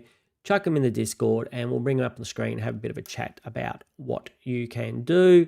Jay, are you out there at all? He's got Clark, Houston, Coleman, Jakes, Sinclair, Selwood, Sarong, and Lindsay. Nice to see Coleman have a peak game for you, buddy. He's going to make you some money. Would I be trading him in? No, but he's going to make you some money. So that nice hold and a nice start in the end. Hopefully he can get up to about 3. If he can get you another decent game, maybe you get up to 350k. Bomb, Butters, Dacos, Anderson, Bruin, Dersma. I was tempted to drop Parrish for Dersma if I had throwaway trades, which I don't. At 270, I think he's still got money to be made, but I don't know. He's also could drop you a bad score at any time. But, geez, I like the look of the kid. Michael, we're talking like West Coast Eagle players. I like Dersma and I like Duffman. Those two kids look awesome. And I love Shannon and Nanananan. That kid is awesome too. We got some really, really good kids in the team. Hopefully they're all merging. Milan Murdoch, bit disappointing. We found out he's going to be out potentially a few more games. If he gets back next week, which doesn't look like he will, he got that chance to get DPP status, but if he doesn't get back next week, he won't be getting it. Smith Williams, English, Sherry, yeah, we've all got, how many of us traded in Sherry last week? What a idiot. Buderick, I think Buderick after this week is a sell. take the money we make from him unless he comes out and gets a 90, 80 plus, I would say this week. Next week, Buderick would have made us close to 100 grand. I think probably 80, 90K. We can sell him. I'm very likely to go Buderick down to Steen and free up some cash, depending on how bad Lombard stinks it up. If Lombard stinks it up with another 30 or 40, he might just go instead. And he's got Josh Dacos in the flex. Very good for Mr. Jay Wilson. Jay, did you ask me a question? Thinking of holding Sherry. So he's thinking of holding Sherry. Is anybody else out there thinking about holding Sherry? And I should have done that, yes, to add you as a rival. I can add you as a rival. Leagues. Teams in my leagues. Of course, it doesn't just come up like it should. Leagues. Where are you? View league. Add as a rival. That's your team, buddy. Yep, very, very nice team. I think we should show your team as you are the leader of the league and coming 257th overall. You're the highest ranked person in this league anyway, as well as maybe in the other leagues I might have someone, but I'd show Sean. Where is Ralph? Me fail English? Say it again, Ralph. Me fail English? That's impossible. Impossible. So I'd assume that you're the highest out of everyone in my leagues. But so Sinclair, Ash, Wangan Malira, and Zorko, you got a really nice looking back line. You got a really nice looking backside. You probably don't hear that very, very often, do you? Seano doesn't say that about another man very often, but you've got a really nice looking backside, I have to say. Butters, Dacos, Parrish, Bruin. You're a bit light. Oh, you got Bont Anderson, the same as me. So your midfield is fine. You've got Sherry issues, like all of us, and like most of us as well. Your forward line's a bit rookie dependent. I don't know who you got on flex because for some stupid reason it doesn't let us see the flex. So nice team, buddy. I like your team. I love your back line. I kind of wish I had your back line. But, yeah, I think that's the difference between the 59,000 spots between you and me. Is a very nice looking backside. The rest of our teams look almost exactly the same, except you got the two rookies as well for the money. You got the Watkins and the Cook that I missed. And our midfields are basically exactly the same. The forward lines are exactly the same. Ruck's exactly the same. You've just got a nice backside.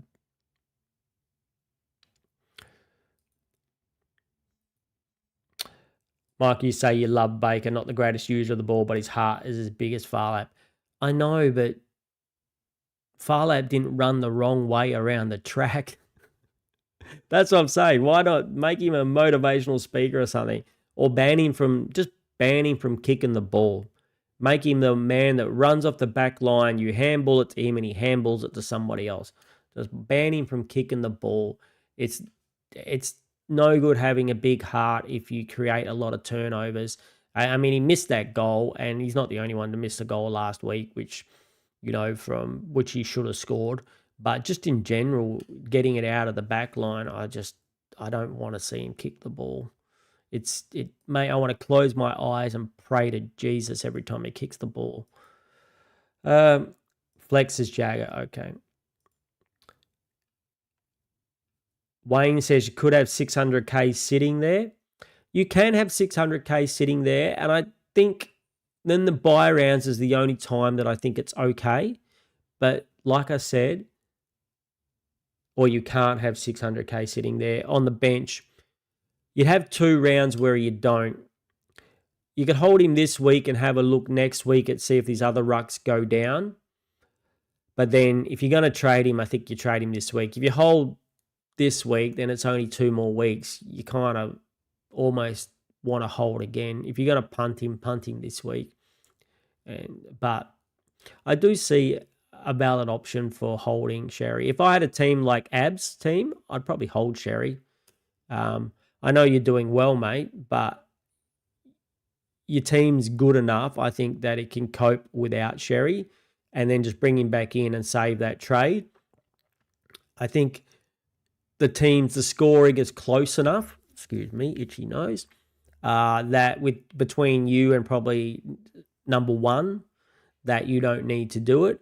With teams like mine, I'm far enough away that, and especially if you're not interested in your leagues, I see a world where you can keep Sherry. For me, I'm interested in my leagues and I'm well down the pecking order. And so, I think a trade for me is the valid option. I think everyone is dependent. If you're there in chat, let me know trade or no trade for Cherry. Trade or no trade. Let me know in chat. In your teams, trade or no trade. So this team is called Rubik's from Michael, a friend of the chat. Houston, McKercher, Windsor, Coleman.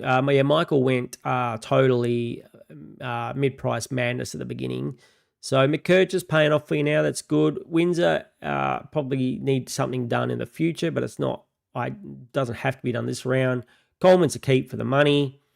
Bont, Butters, Dacos, Walsh, Broon, Cook, Smith, Carroll, Watkins. It's good. You've got the rookies that you need, which is nice.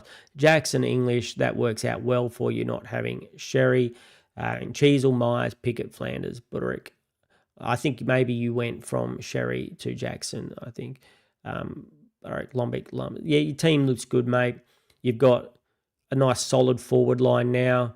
You've got space to get in. If you could get a Windsor up to maybe a Whitfield next week, you would look good there.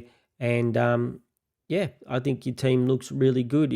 If Windsor turns into Whitfield or an Ash or a Nass, you've got a solid forward line. You've got a solid back line. You've got some good midfielders with some reasonable rookies on the midfield. So I think your team is looking in a pretty good state, Michael. Probably better than mine, even though we're ranked about the same in the 60,000s. I think your team is looking pretty good. I'm probably missing a lot here in chat. Abs, cheers. Never received that. Never received what? The number one position. You had 600k sitting there last week. Gone now, though. Slipping. Spent it all. Michael, West Coast Eagles, said, thinking it's X to Steen and Parrish to Bont. Leaves you 466k in the bank to bring in 2 primo defenders next week. I like it.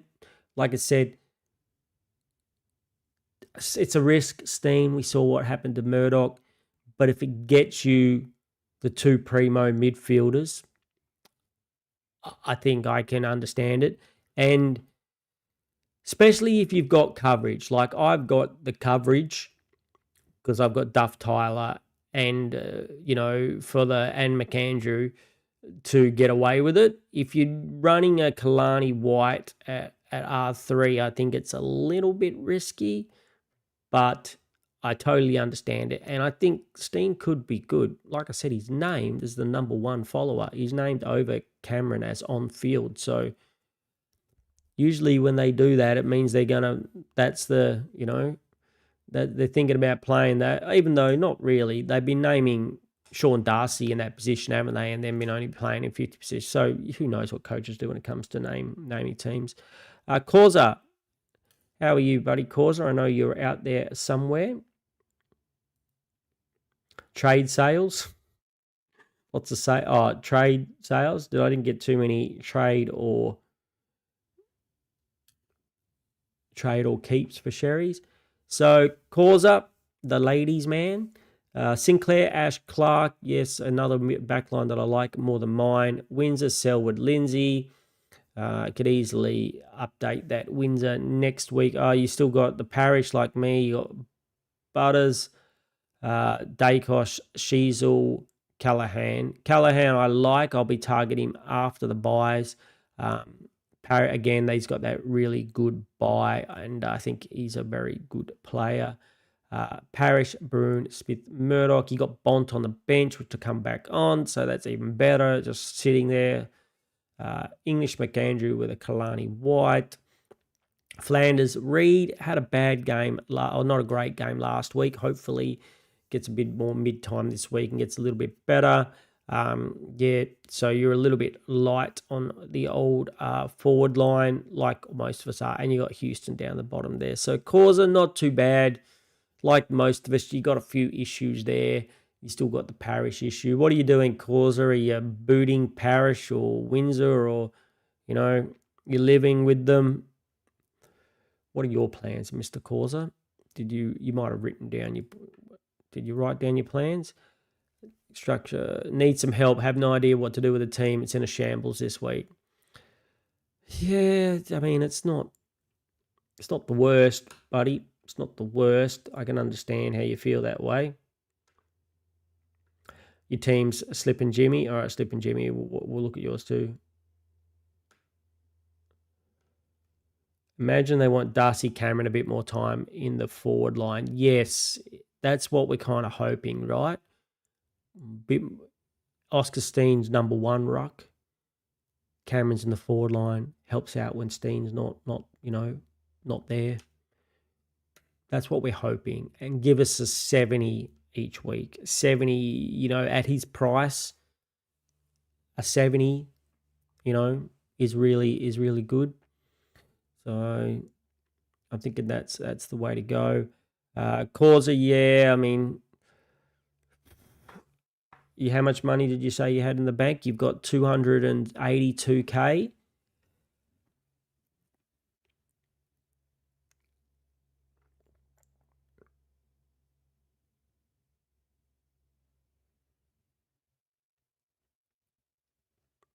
Yeah, it's a tricky one, buddy.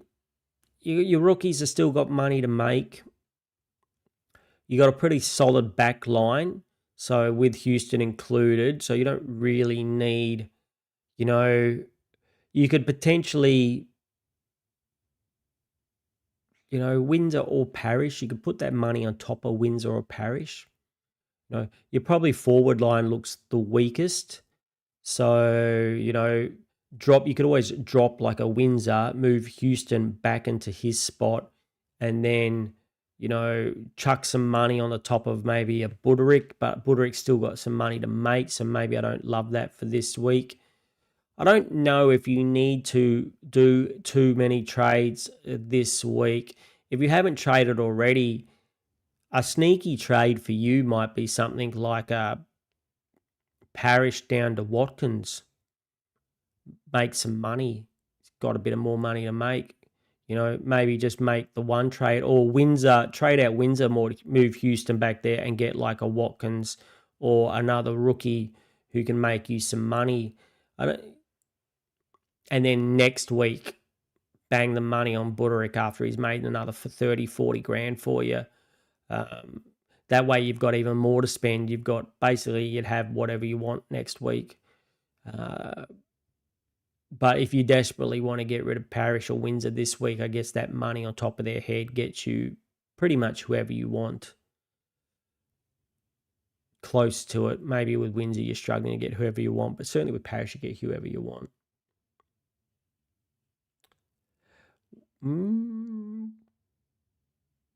Okay, we'll get to that. Slip and Jimmy, so we'll put here Beastie is going to be next, but since we've got Slip and Jimmy in chat, we will go and bring his up. Rivals.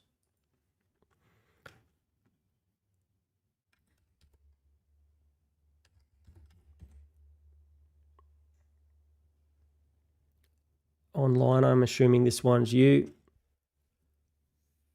Overall rank 12,000. It's a nice rank, buddy. It's very good for this time of year. Sinclair, Zorko, Houston, Windsor, Grill, Lindsay, Jakes, and Sarong seems fine to me. I would be targeting one of the defenders coming off their bye, one of the cheap defenders like a Whitfield or a Nass if I was you next week. Butters, she's in the midfield. Steele, wing hanger. Yeah, that must hurt a little bit having him there. How much money you got, buddy? You got much money? Bruin, Smith, Blamiers, Watkins. Anderson to come back on this week. You got Carroll and Murdoch. Jackson in the middle. So not too sure you got a flex either. Flanders, Rochelle, he had a nice score for you last week, didn't he? Reed, Duff Tyler like me. So I think you don't even have the Sherry issue by the looks of things. 600k. Oh, yeah. So you can do whatever you want. I would potentially be getting out of the wing hanger pick. If I had your team, I would be potentially just going maybe wing hanger and Windsor, even though the options next week for the defenders are so good. So, and their buys are so good, especially the GWS dudes. So I'd probably fix wing hanger this week with your player of choice. Even, yeah, with, whoever you want this week, maybe the Bont. If you got enough money for the Bont, wing hanger straight up to Bont. You've got a pretty solid forward line actually with Shees in the midfield. Pick it in. Yep. Seems very, very, makes you got a nice solid forward line. You'll have a nice solid defense if you can make some money next week. Yeah, I think that's very viable options, Slipping Jimmy. I think that's very nice. Hey crew, if you haven't already liked, now's the time. 20 viewers now, apparently, concurrent viewers. And how many likes do we have? 11. So that's 10 more of you. Just have to click a button. So please click that button for me and we'll continue. Imagine they want Darcy to play a little bit more in the forward line. Spike equals like, Slippin' Jimmy says. Would I trade, Abs, you're saying, would I trade ZZ to Steen next week? I think it's viable. Looks like ZZ didn't get his option back, which I was a bit dirty. Let's say dirty and narky because ZZ wasn't named last week and Sharp was. And so I dropped ZZ when I originally planned to drop Sharp. And then Sharp didn't play, which made me miss Cook. So it was a lot of round away. In the end, ZZ, the Sharp getting a late withdrawal made me miss Cook and the 70 grand or whatever that he made. So I was pretty grumpy about that, I have to admit, as grumpy as Seanos get. But the fact that I thought ZZ was going to get recalled with the injury, but it didn't. And apparently the coach said he likes him as a ruck, not as in the defense. And so I think it's a viable option next week.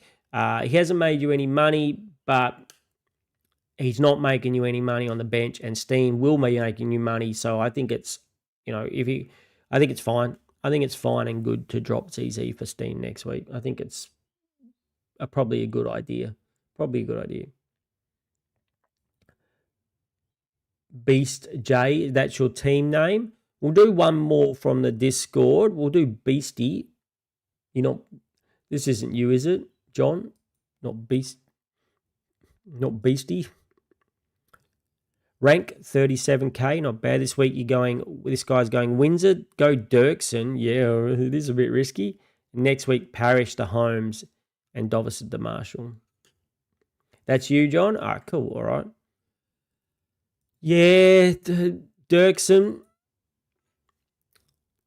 Dirksen's already played one game, right? He played the first game of the season and he got dropped. Is that right? Or was that preseason game that he played? The Dirk.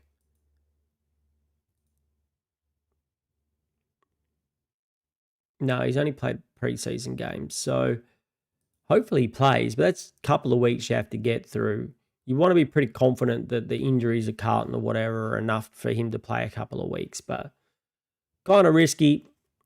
Not endorsed, doesn't get the Seano endorsement, the risky thing, that being that risky, like a couple of weeks out, but, I kind of understand it. So, what did you say you're going? Windsor to Dirksen, and then Parrish next week, Parrish to Holmes, Dovison to Marshall. Do you have to go, why go this week? Why not just go...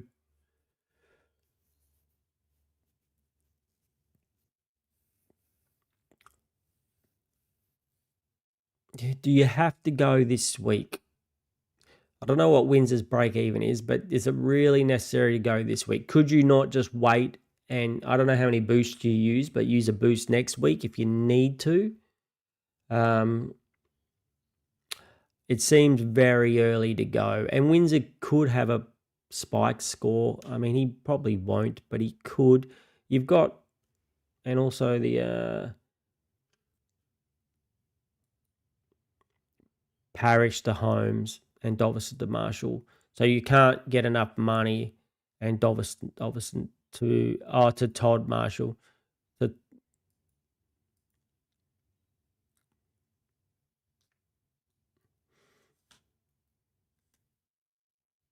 Dovison's going to play this week. Might make some money for you.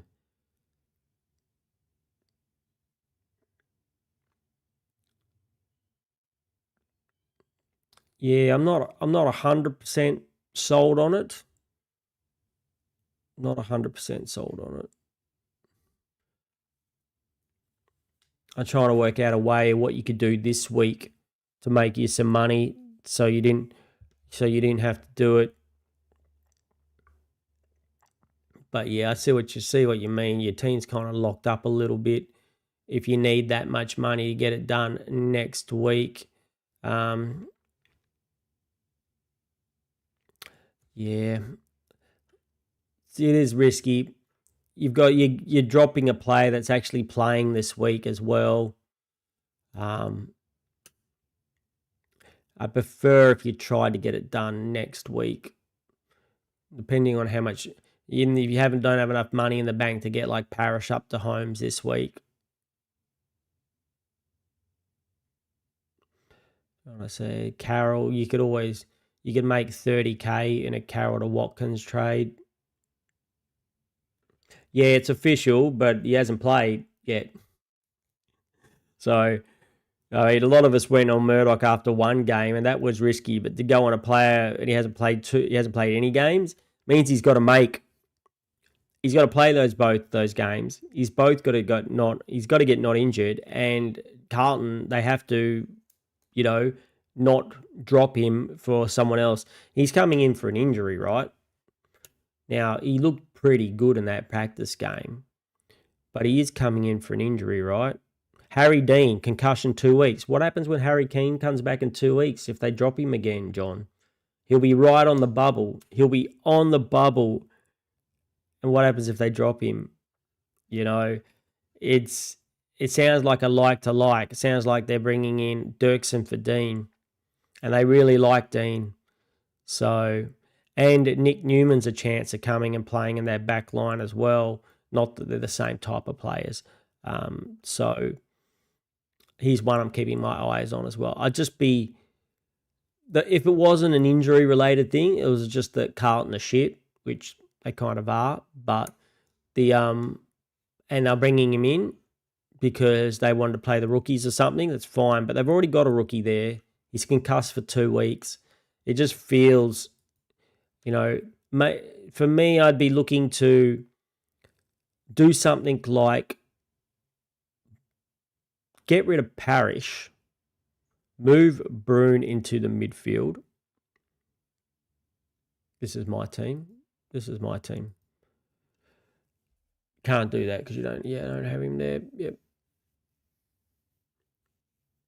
Yeah, I still think it's reasonable to wait till next week. And even then, I don't know if I'll go Dirksen. I think I've been burnt with my going early on my rookies. I was considering Steen, but if you're going early on him, you have to be prepared for him to be sitting on the bench and not making you any money. If you're happy to do that, fine.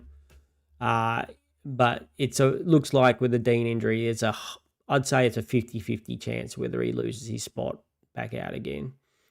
So I'm not a Carlton supporter. I can't say that for sure. But yeah, I think it's, there's a decent chance that happens.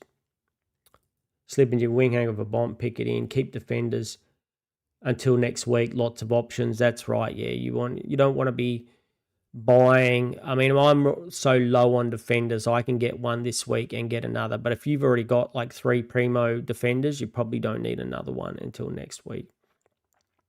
Who's next? Ziggy. Ziggy says, trades this week, Durs could be, I guess that's Dursma, could be Lukosius or Reeves, but liking their structures at the moment. Trade Bont and Dursma in, Parrish and Sherry out. I guess it's fine. Dursma is going to make money. He looks like he's pretty consistent. Like I say, don't expect hundreds and 90s out of him every week, but he looks pretty good. And he looks like now that we're one that we missed at 200K. He should have been one that we started in our team over a Parrish or a Young. We should have just gone with Dursma, to be honest. Hindsight is fabulous in Supercoach, but yeah. Instead of doing Parrish and Young, we should have just gone like Dursma and another rookie, and we would be a lot happier at this time of year. So you've got Sinclair, Ash, and Whitfield just sitting there. This is going to be a rough week primo-wise for you, Ziggy, but next week you're going to be a happy lad. So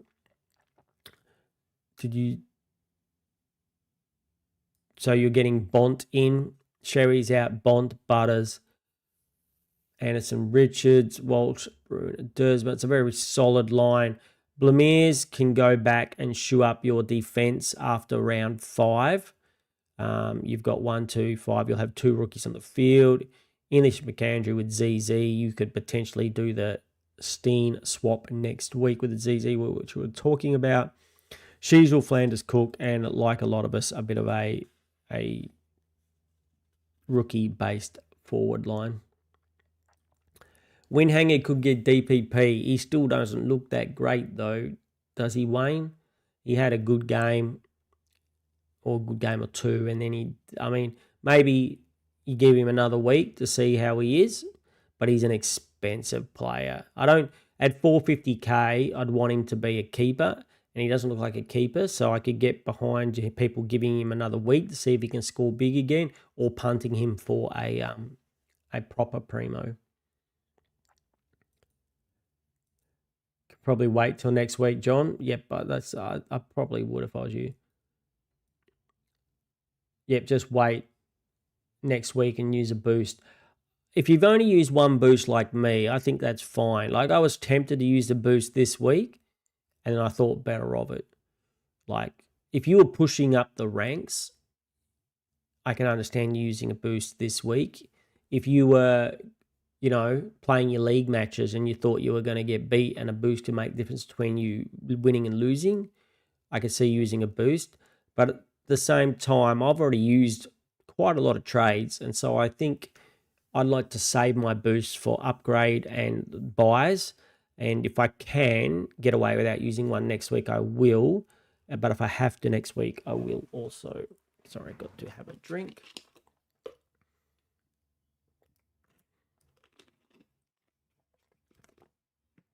Guns and rookies all the way, like Sleeping Jimmy. Like, had it written down in my, what to do for next year, and I just didn't listen to myself.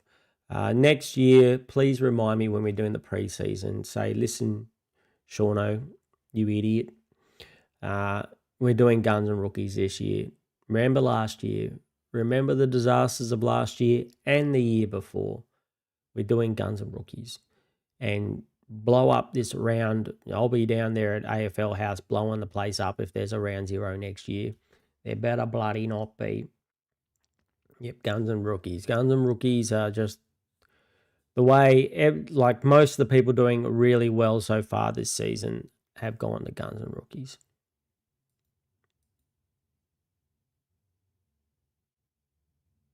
You're going to be on the ground, Michael. Wow, that's cool. When the players get to run out, that sounds awesome. That would be an amazing experience. Winghanger guts to go. He guts to go. I believe he does. The team. Let's have a look at Hm's team. Thank you for putting your team in. Are you here in chat? Rank 22K. That's reasonable for this time of season. I think that's very reasonable rank. 76K in the bank.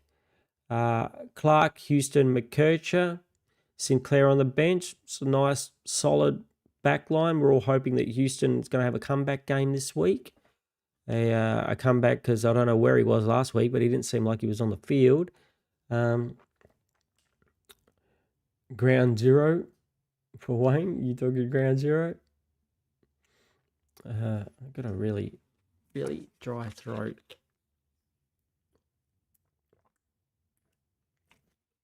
Sorry about that. Slurping in the microphone, just what everybody wants to hear.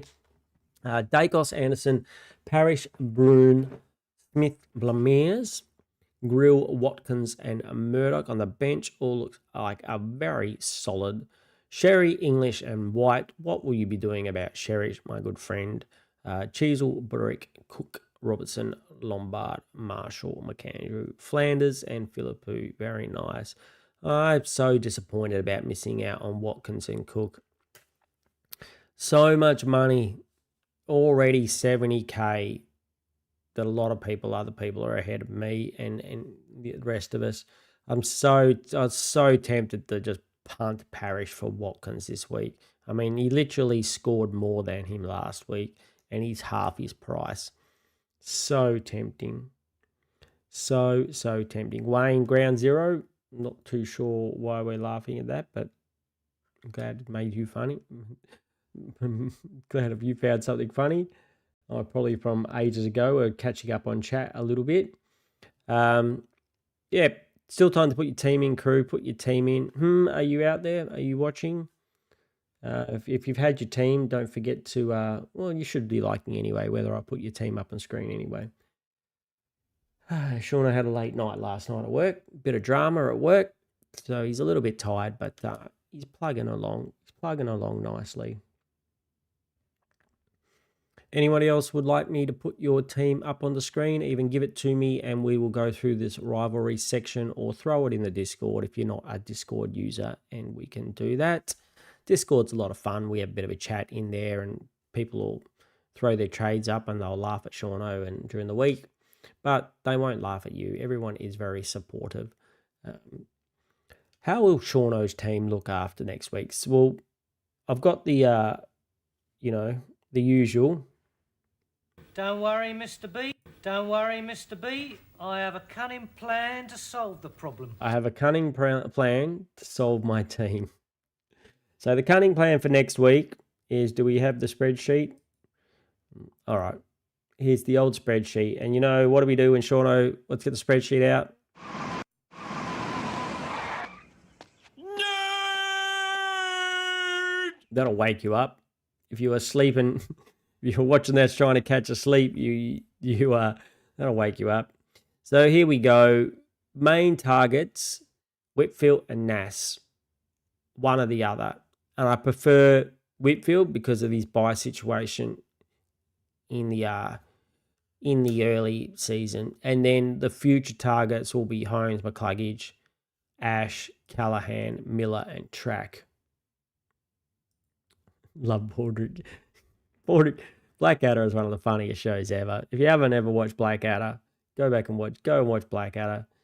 People always remember Rowan Atkinson for Mr. Bean, but Mr. Bean is nowhere even close to his funniest show. Blackadder is a million times funnier than Mr. Bean.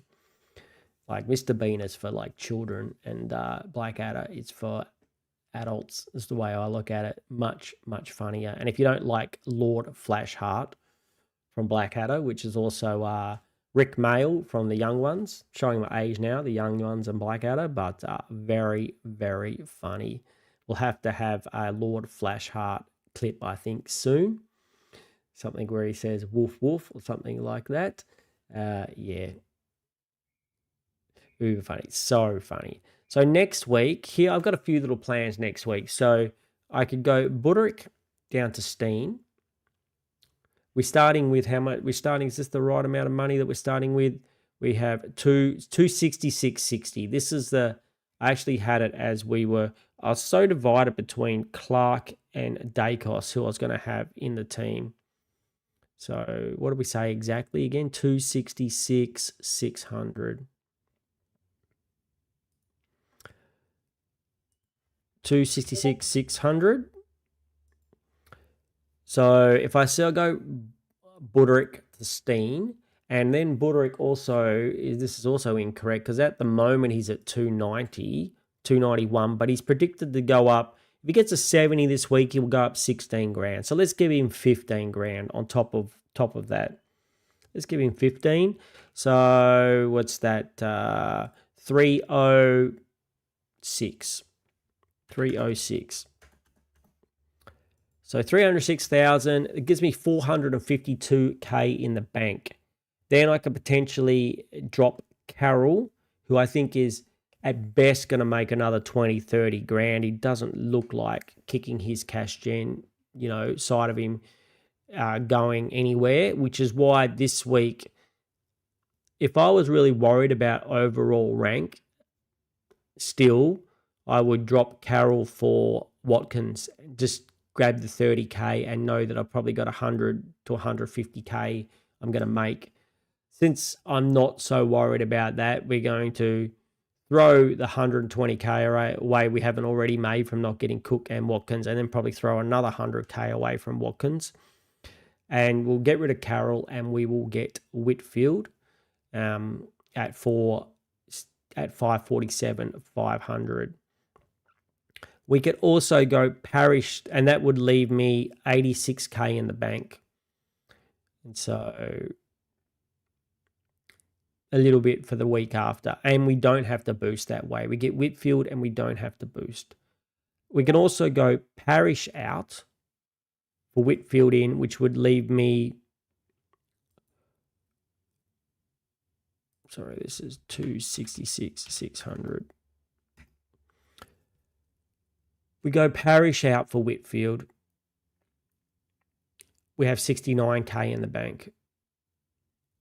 When we don't need to make another trade. Then we can do a Lombard to Steen maybe, not a Carroll.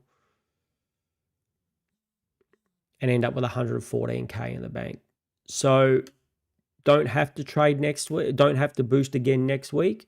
Just basically the plan would be to get Whitfield into the team. And that's what I'm saying. Like this week, we could have done this, right? We can go straight to... Now, I like the team. The team looks a lot better like this. Parish and to Miller. I've got Miller sitting there in my midfield.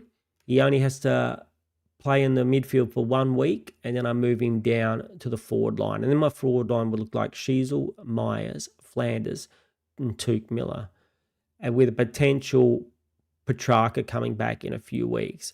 Buys-wise, it's a little bit rough. But since I'm getting rid of Sherry, I'm not getting Worrell, I think that would take me to... It would take me to how many? So 2 more on that round 12 buy. We've got 1, 2 primos, 3 primos. So would make 5 primos on the round 12 buy. That's the maximum. So that's why I don't want to buy any more people from that buy, because I think Tuke Miller. But having Sheasel, Tuke Miller, and Petrarca means the 3 big dogs in the forward line are all out. So it could be a rough round, that round 12 buy, but it might just be players that we want.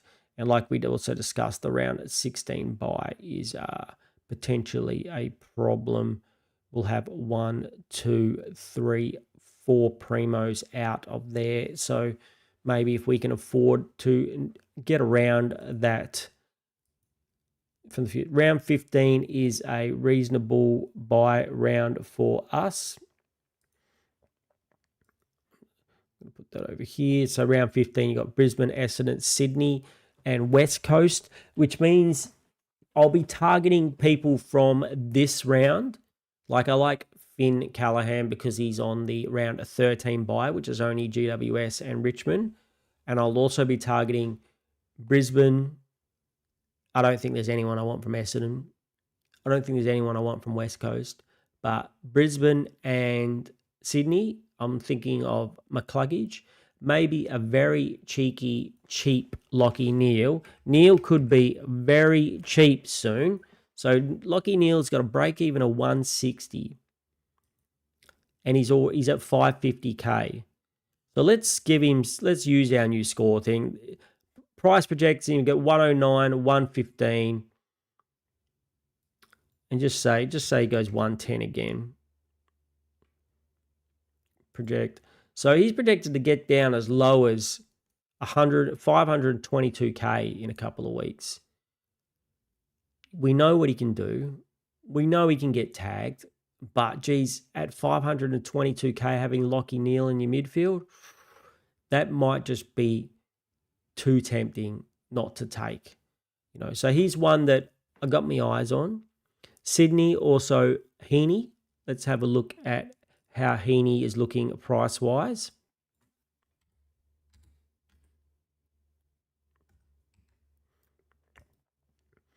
$163 break even. Coming back almost this week. Say 100. I think 96 is probably underscoring him. Let's give him a 105 and a 105. Give him a 105 average for those rounds. Project. So he's projected to be at 550. He does play West Coast this week, so if he does play, he could get a lot more than 105. But say he goes at 105 for the next 3 rounds. Sorry about that on the microphone. By the way, I did mention I was getting a new microphone, which I did. And if you had to listen to my round review video and you thought it sounded a bit weird, that's because I was using my microphone and it was upside down. Yes, I think that calls for a "you idiot," Seano, right? Yes, the microphone was upside down. You heard it correctly. You are so stupid. Am I? Idiot! Yes, Seano was an idiot. There's a few more. Going Lombard to Steen next week. I think it's about a valid. I'm considering the same thing. He's going, let him make some money a little. Hopefully he gets make some money this week and then dump him next week. How do we feel about Zach Bailey? I feel reasonable about him. He was when I was looking at this position here for me, for Myers, there were 3 players I was looking at. I was looking at Cozzy Pickett, I was looking at Myers, and I was looking at Zach Bailey. I think he has a high ceiling and a low floor, but he's good. My only question is, will there someone better be coming along? So he can go big, just like the Cozzy Pickett's do. So he's got a 76 and a 115. There's no reason on his day he can't get a 120 or 130. But then he can also get a 76. He's usually around the mark of a decent floor of the 76-ish, because he normally gets a goal or 2 per game. So I think it's a reasonable pick. I'm just thinking that I chose Myers as the more consistent. And same, I don't think Myers has the same ceiling as the Bailey or Cozzy Pickett, who we saw got 135 or something this week. Plus we know they kind of seem to want him in that midfield. I was tempted to get Cozzy Pickett. I really was.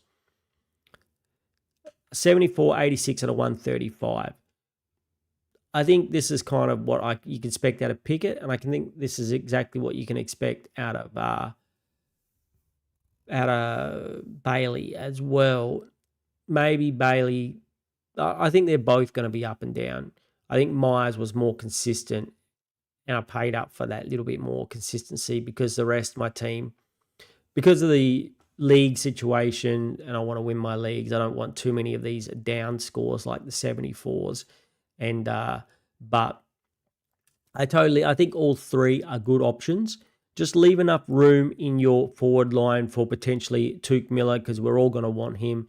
And I assume we all want Track when he comes back, Petrarca when he comes back. We're probably going to, I assume that's what most people's forward lines are going to look like near the end of the season. It's going to be like Sheasel, Flanders, Miller, Track. Insert names here.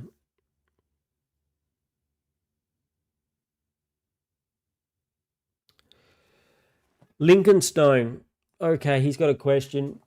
Would it be bad to boost again this week? You have 32 trades left before you boost.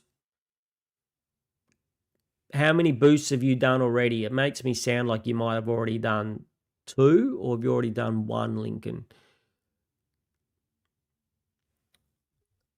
You got 32 trades after. So you'd be in the exact same position as I would be if I boosted this week, which is, I don't think it's ideal to use this many trades this early. We didn't have much choice though. So, I did it. What I'm doing hasn't really worked out so far this year. You're ranked just outside the top 6K. I would say you're in a really good position. Unless you have something that's, have you got your team there, buddy? What's your team? Can I put your team up on the screen? Through the rivalries. Unless you've got glaring issues, I mean, what are your trades that you really want to do? Unless you've got some really glaring issues, just tell me the name of your team, spelt exactly like it's spelt, capitals, spacing, and everything on Supercoach. You tell me exactly what it is, and I'll put it up on screen.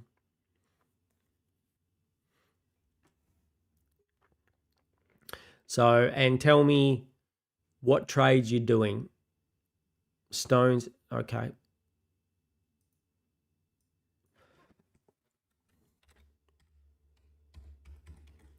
Stones, SC times Red Pub. Sometimes it's better when people have obscure names because it makes it easier for them to find. All right, so now let me know who you thinking about trading, how much money you got in the bank. So your defense looks super solid. I'll give you the heads up, mate. You're going to take a hit this week because you've got two absolute guns, out. You got three guns in the defense all out, and you got Flanders. You're going to drop in ranking this week, or more than likely. But don't fear, because you're in a really good spot. Even if you drop 20,000 spots this week, you'll still be in a good spot. Hopefully you'll only drop like 5 or 10,000 spots, but you probably almost definitely will drop spots for boost. So, I mean, who you want to trade? You're thinking about trading Sherry, I would say. And who else don't you like? You don't like Parrish?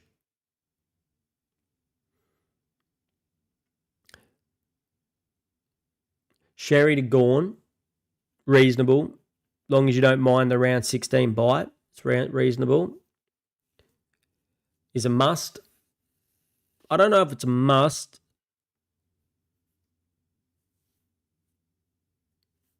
It certainly will help your team. Who you got in the flex too? I mean, it'll certainly help you. Maybe not. The only thing with Gorn Crew, he's got a high break even, which I'm not saying he won't get, but he could come down in money. He's got a high break even, and he's got a hard matchup. He's got Gold Coast Suns, means Wits. Last time, let's see what happened. What did he get last time? Did he play? He got 90 last time he played Wits. The time before that, he got 88. The time he got that, he got 97. So he doesn't do well against Wits. Most ruckmen don't go well against Wits. So let's just say he gets this 90. Now, to prove Seano wrong, you'd probably get 150. But just say he gets the 90, he'll go down by 20K. If we put it in the predictor. So what, I guess in some ways it means if he gets 90, he goes down to 166, just under 20K. He goes down 17,000. It's not, it means to me that if you really want Gorn, you could pick him up next week. The rest of your team looks pretty solid. So, this is my team. My team doesn't look very solid. The rest of your team looks pretty solid.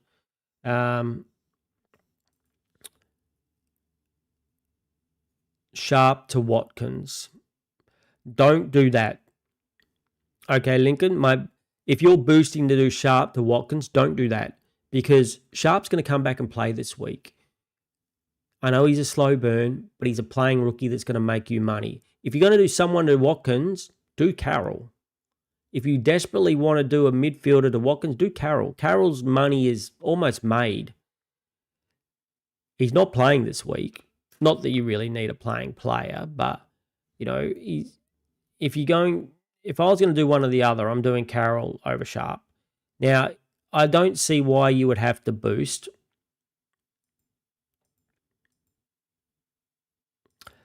I mean, if you could do Sharp to Watkins, if it's possible, it's not too late. Or Parrish to Holmes. Then next week, Dobson to Steen. Can you just do you have enough money to go straight Parrish up to, just do Parrish to Holmes and Sherry to Gawn if that's what you really want?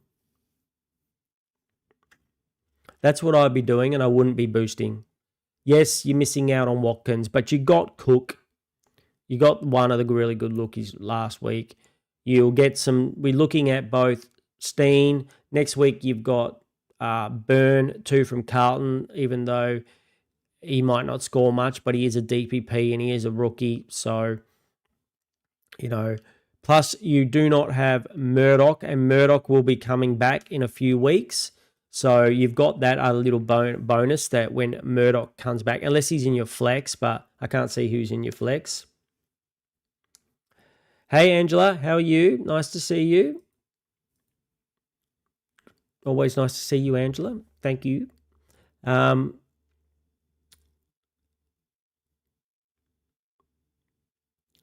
Sharp's roll is dead. Well, he still can make you money. Carroll can't even score in his role, and he's got a good role. Carroll's getting 40s and he's got a good role. Sharp, he doesn't have a good role, but, Essendon are crap. Maybe they're going to give him a chance sooner or later. He's still got a break even of 17. I think Sharp can make you money. I think Carroll is almost dried up. It'll be a lot of weeks to Carroll. He's 44 and a 40 in his system. It's at least 3 weeks. Even if Carroll came out, say we'd be very nice to Carroll and says he gets a 65, and a 65. And I don't think this is possible. He hasn't shown it so far. But say he gets a 65 for the next 3 weeks. He goes up, what's this? 68K. But if he comes out and gets a 50,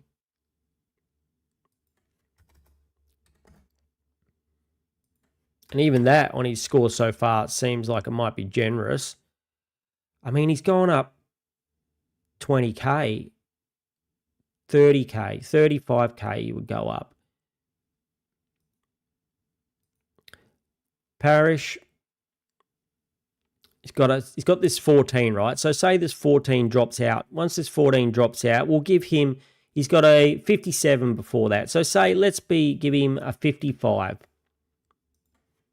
Let's be rough on him. Let's say he only gets a 50. But he only needs 1 peak score. So at worst case scenario, he gets a 50. And I know Brad Scott's being an idiot, keeping it on the so he'll go up to 190. So he'll make 40K. So he's already beat Carroll that way. Now he only needs say he gets a spike score. Say he could get by some miracle, he gets a 70. Then you start looking at, quite a bit more. You're looking at 70K, 60K going up. I just think myself, I'm willing to give Sharp another go. And if I was going to dump one or the other, I'm dumping Carroll over Sharp. Does anyone disagree with that in chat? You think I would just do the 2 trades. You're in a really good spot and you're going to drop this week, Lincoln. I'm telling you right now, don't get too upset when you see your ranking next week because it's going to drop. You're going to be like, oh shit, I was in 6,000, so now I'm in 16th or something. if you're under the top 20K, you're in a viable position to push for top 2,000. People have won the whole 50K from being that far out before. So don't worry too much.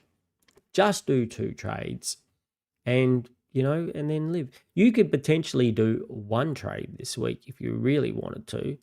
I mean, you want to go, the Holmes is going to be a really good pick. So I think that is good. And the Sherry too, if you really want Gorn, if he's your man and you don't care about the round 16 buy, I think that's fine. Bank that trade, bank the boost, because you're going to be in a really good spot when the season, upgrade season comes in a few weeks' time.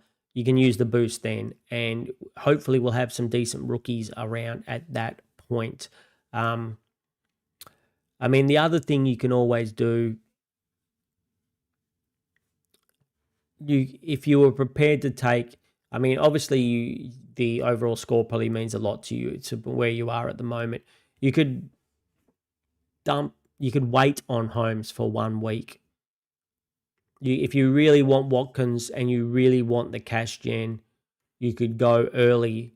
I mean, you could just leave Parrish there and, like I'm doing, leave Parrish there and pray he gets a decent score. Pray to the gods of Essendon or whoever that Parrish gets a decent score. I do think both Sharp and Carroll are going to be slow burns and aren't going to make us very much money. And I would love to have Watkins in the space of either of them too, by the way.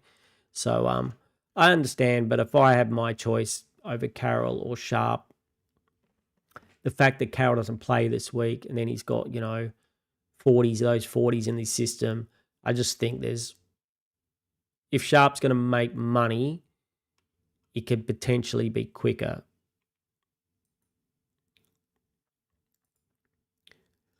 Go to Watkins and Gawn. Yeah, see, that's reasonable as well. I think go to Watkins and Gawn and wait till next week for Holmes. You're probably giving away 50 points, maybe. The difference between a Parrish score and a Holmes score, which will hurt a little bit. It's going to hurt in the short term, but in the long term, it's probably going to be good. And then next week, Flexus Jarks, that's good. Next week, you've got the option to punt ZZ for maybe a Steen as well, like probably a lot of people will be doing. Samson's Stiffy. All right, Alex, we can do that. Yeah, I think your team looks like it's in a really solid situation. You don't need to be burning a boost at this point, and you just need to prepare yourself for a bit of a rank drop this week. But then why everyone like me is scrambling to get in GWS players, if there's any injuries this week, you've got these 2 boys locked away. Like if there's injuries this week, I might miss Whitfield next week. I think you've got the best defense that you can possibly have. So I think that's good. I think you've got the best defense available. I think you've got the 3 best midfielders, and you want to get Holmes, which is probably in the top 5 or 6 this season, midfielders going for you. If you have English and Gawn, you've probably got the 2 best rucks, depending on how Sherry goes and comes back. And then in the forward line, well, the forward line needs a bit of help. So, you might even be able to, I was going to say, be tempted maybe to do the Watkins next week, have another look at Parrish, and then if you could get, I don't know if you can afford to get Buderick up to another gun forward just to shore up your forward line.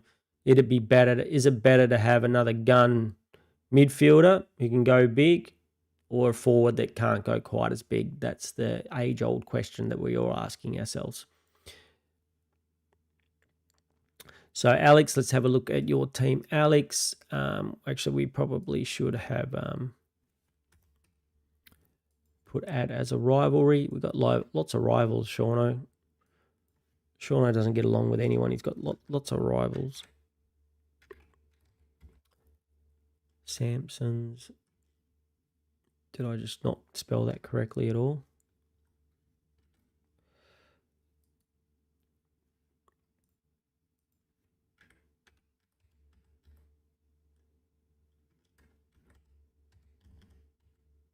Is that exactly how it's spelt? You're not using commas or anything, Alex, because I can't seem to see it. You got to write it exactly. Upper cases and everything.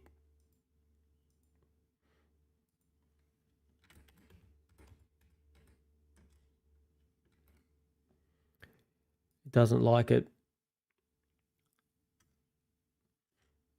You can always send it to me in Discord, but how you've written it, when I type it in, it doesn't seem to like it. Your T was Kumar. Can I call you Kumar? Makes it easier on Seano. We don't have to get Ralph Wiggum out again. Were you here when we went through your team, buddy? Were you here when we went through your team? Oh, there's another team here.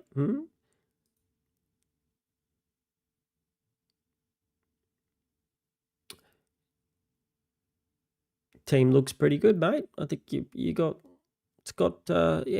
looks very similar to my team, to be honest. Almost exactly, except you have Cook and Watkins that I would really like to have. You look like you have a better version of my team. Just having lunch? Yeah, that sounds like a good idea. Sean, I might have to have lunch in a bit. OZC. Hey, Angela. Oliver sent your team in Discord. Is this you, Oliver? OZC? Couldn't get it all on the one screen. Sharp, we'll start from the bottom then. Sharp, Dovison, Lombard, Budrick, Philippou, Sheasel, Flanders, Robertson, Kalani, White. I'm glad I didn't go Dovison, I have to admit, at the beginning of the season. Bit of a slow burn. Having him and Lombard, you got two slow burns here, which is probably annoying you. I know it would me if it was me. Sherry, you thinking what are your plans, mate, this week? Are you booting Sherry? You giving the idiot a boot? You got Richards, Walsh, Brood, Grill, Smith, Blamiers, Murdoch, and Carroll.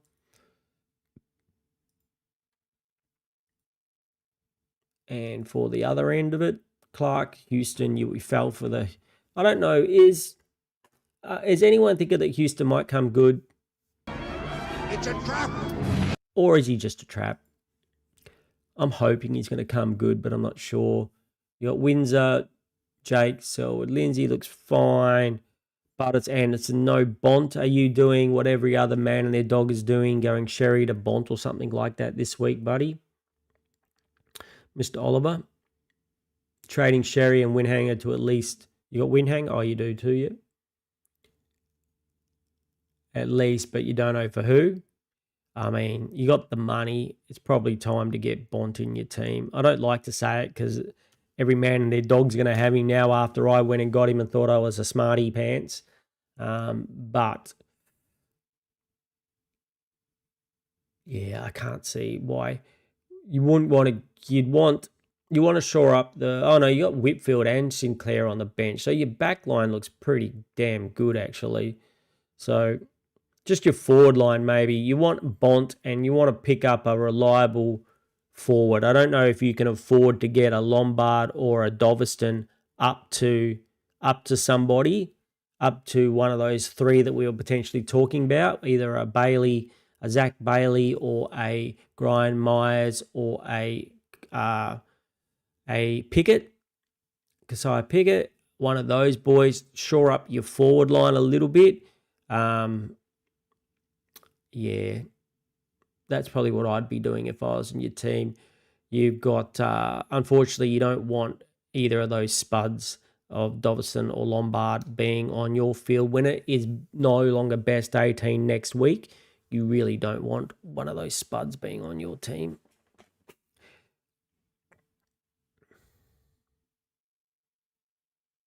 Did I see your comment, Angela? Which comment was that? I did say. I said hello. You said I look good today, which is not very believable, but they say Seano has a face for radio, but I was thinking about this when I was talking about the microphone. I certainly don't have a voice for a radio, but I definitely got a face for radio, that's for sure.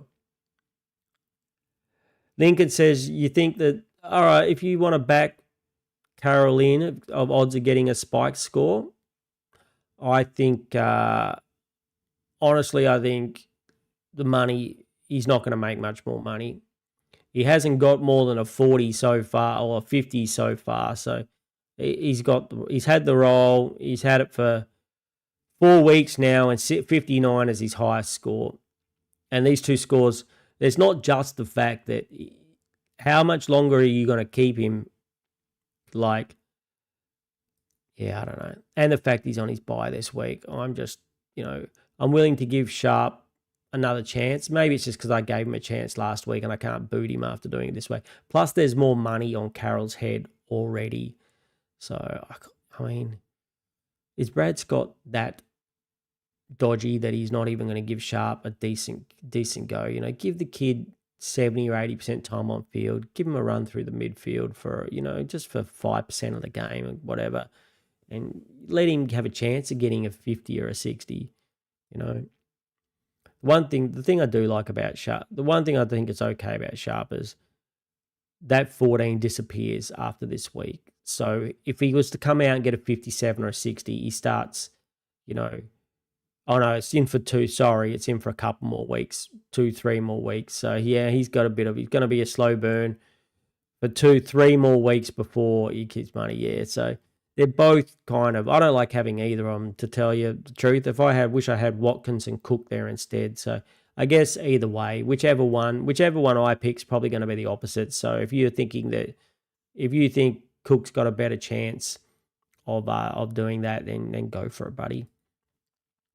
Samson Stiffy. Yeah, has your team changed from when we looked at it earlier? We didn't look at it earlier, but you're here, so we can have a look again. Or that might have been last week we looked at it. You're going to drop it. It's a marathon, not a sprint. Exactly. So that's good. You understand and you know that, buddy. So, yep, you've got a very good team coming out of the buys, and I guarantee you will start rising again straight away. Just like Samson's Stiffy here. Sinclair, Whitfield, Houston, Grill, Jarks, Lindsay, Gibbscus, Sarong. There you go. There's a joke for you. A joke for you in there, crew. Butters, Dacos, Anderson, Holmes. Gotta love. I wish I could get Holmes in my team. Walsh, Broon, Smith, Blamiers, Watkins, Carroll, and Cook. Yeah, that looks nice. Looks very nice. Hi.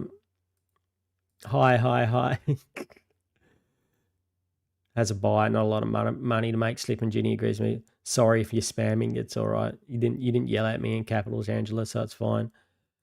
You've traded Parrish to Holmes. Alex, you got 370k left in the bank. Kumar says, basically, your question is, you're trading Sherry to Gorn, most likely, but should I trade Fonte or Parrish this week? Don't know if it's wasting a boost for it. I don't think it is. Honestly, no matter how much the shits Parrish is giving us, if you need to use a boost to get him out, I don't know if it is. I think Parrish has potential to get us a decent score. I'm not saying he will, but he has the potential to do it. Fonte's on his bye. So if you have a defender that you really want who's playing this week, I would still think, being in the best 18s, you can wait to next week and then pick up that defender that you really want. When we're talking about defenders, I had a good hard look at Tom Stewart too. I looked at him with my one eye. I squinted a lot and I looked at him, and I decided against him at 20k less than Dacos for me. I went through his previous score, Tom Stewart, and even when he's been on his runs of really good scores, he can drop a stinker. And I was hoping that Dacos or / Jordan Clark wouldn't do that. That's why, if anyone's considering Tom Stewart, but he is killing it this year. Stealth Bombers, you've made your trades this week, Wayne. Yeah, if I look at your team here, it won't show me your trades. Yeah, this team, that's the good thing about if you send it to me in Discord, that I can see what you've done. You can tell me how much money you've got in the bank, and you can tell me your trades. Here, I can't see your flex this is on Discord, but if I go and do it through the Supercoach program, I can't see your flex. I can't see how much money you got, and I can't see what trades you made this week. I can only see your team from last week. So Laylor got 83 last week. Nice. He's doing all right. He's not doing as well as maybe you guys wanted, but he's doing all right. Murray for Sheen next week, maybe. Is Edwards getting dropped for Sheen? Is Edwards still did he still get in the game? Oh no, Geelong and Collingwood, they play for two different teams, so it's kind of getting hard to getting dropped. So yeah, Murray for Sheen next week. Yeah, play for two different teams, Seano. Completely different teams. Samson, I like your team. I like your team. I think you're good. Like I said, I think you are potentially, like a lot of us, maybe you don't have Bont. I'm not too sure what your trades are this week, buddy. Stealth Bombers, we can have a look at your team. Yeah, like I said, much prefer if you put them in the Discord. It just makes life easier. But some people don't use Discord. Some people don't want to join my Discord. But if you would like to join my Discord, please do. Pinned up the top of the chat. Nice and easy. You get to chat with everyone, even me. Occasionally I'll be in there and have a chat. Usually I answer all or anyone that writes anything in the Supercoach chat thing. Normally I'm not too far away. I've got one of these smartwatch things that buzzes me when people do it. Yeah, write it in there. Don't do the direct message. Write it in there, because then even if I'm busy, some of the other people in chat will have a say on whatever questions you have. What are we looking for? We are looking for stealth bombers. Don't forget, if you are telling me your team, it must be spelt exactly. Exactly. Stealth bombers for Wayne. Wayne, this looks like you. All right, Wayne, how you going? Overall rank 22,000, not bad. It's not too bad. 1888 last round, good. Dacos Roberts Blackiston. Are you booting? What are you doing with your trades? You've made your trades already. Have you got Sherry? Are you doing the me? Booting Sherry and Blackiston? I mean, Grill, Lindsay, I could just get, instead of me pronouncing this guy's name, we're just going to get Ralph out. We'll preempt it. Me fail English? That's impossible. All right, we'll just move on. We don't need to try and pronounce his name now. We got it out of the way.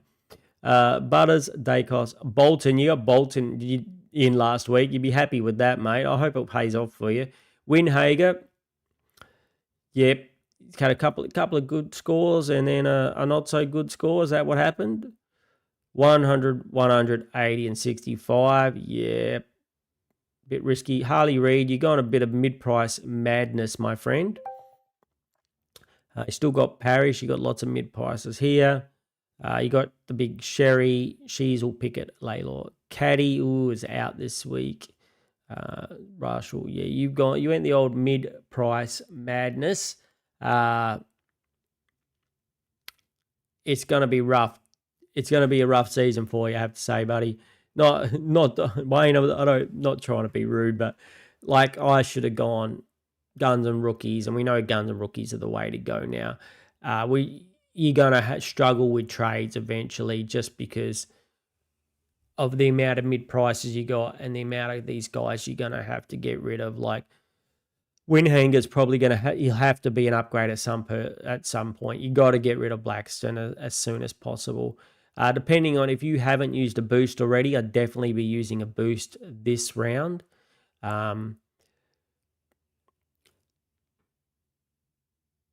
Maybe next round you go something like Caddy to Sheen, and you play Sheen maybe on the field if you're lucky. Maybe you could go Sherry out, move Caddy up to a up to a reasonable forward. Sherry, Blackiston, and Caddy, or Sherry, Winghanger. Winghanger's not playing this week, and you got to get rid of him anyway, so maybe you get rid of him this week. Sherry, Winghanger, and Blackiston. Shoe up your team that way a little bit. You still got Rosie that you probably need to trade at some point, Wayne. So, yeah, this is what happens when we go mid-price madness. So if it works really well.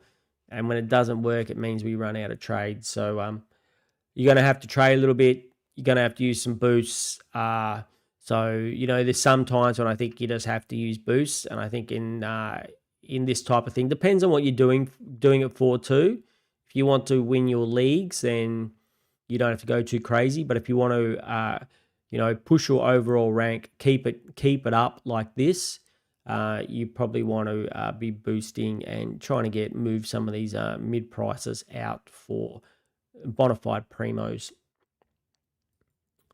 Alex says, sorry, I'm not too sure for what will. Thoughts on Sicily? I think he's having a reasonable season. The sick dog. 500k, the price is right. Break even 100. 128, 106, and 90. Well, sounds good. I do worry that they like to swing forward if they need a forward at some points. But if you told me he was 100% staying back, I think he's a viable option. The other thing that worries me is he likes to get suspended at least once a year, at least. So you got to be careful of that. He's not so much his body, it's his brain that you got to worry about. His body's fine, but his brain just snaps at times and he gets himself suspended. I think he's a viable option at 500k. I think it's a viable option. I think if you were looking for someone a bit cheaper, as I said, my number one pick, so if you can afford it, go up to the Dawson, go up to Clark. Dacos maybe is, I think my most reliable are the ones that are not on. I think Clark and Ash and potentially Whitfield are the ones that you really want. And so you want to have room for them. Don't fill up your defense with these guys, which means if that means you're missing out on an Ash or a Whitfield or something. But I think it's a nice pod too. Not many people are going to have him. How many people do actually have him? Only 5% of teams. Could work out really well as a nice pick. And I think we might have to do a few pods. Having lunch. Trading Sherry. Oliver says you're trading Sherry and Windhanger for at least, you don't know for who. Yeah. Yep. Sounds like a good trade. I am a smarty pants. Sometimes. I like to think I am. You were thinking of a Zach Bailey. I don't mind the Zach Bailey pick. I think he'll be around the mark of a top 6 forward. Might be in the top 8 forwards, top 8 to 10, top 6 to 10 forwards at the end of the season. I think he's a reasonable pick. I certainly considered it. Like I said, I considered the 3 guys this week. The only reason it stopped me is the consistency. Michael, having X and Mac worried about bringing in Steen this week because what happens if Max gets dropped next week with Rob back? Yeah. If Rob comes out and smashes it, McAndrew, you got to have a plan for next week. As you can see, I've got Duff Tyler here and I'll have Steen. So next week, if he gets dropped, I assume you pray that Steen plays and you get Steen on. If he is your R2 and you've got Kalani White here, that's just going to have to be your fallback. You're going to have to pray that Steen plays and you're going to have to either go McAndrew down or somebody, if you think there's a chance McAndrew comes back, do it. But I got a feeling they're going to play them both, right? McAndrew hasn't been bad. He's actually been pretty good. It's just Rob's been good in the VFL. If Rob comes out and is crap, I think he's got as much chance of being dropped as McAndrew. But, I think they'll go for what all these other teams are doing, the 50-50 split or whatever, what Collingwood is going to do this week, what Freo are doing, like a lot of other teams are doing the 2 big ruck split on low time on ground. I got a feeling that's what it's going to be, which could see McAndrew's scores drop. But being him dropping altogether, I don't know. He's been pretty good. That'd be pretty rough to drop him. Any Adelaide supporters out there think that? Alex, you put your team in Discord. We can have a look. What do we think about Ned Reeves? I think there's better options, especially with Steen coming next week. I think Ned Reeves is only a week away from dropping a disaster. OZC, you said Bont, Bailey, and Steen for Winghanger, Sherry, and Doveston. Oh, that's right. You're going early on Steen.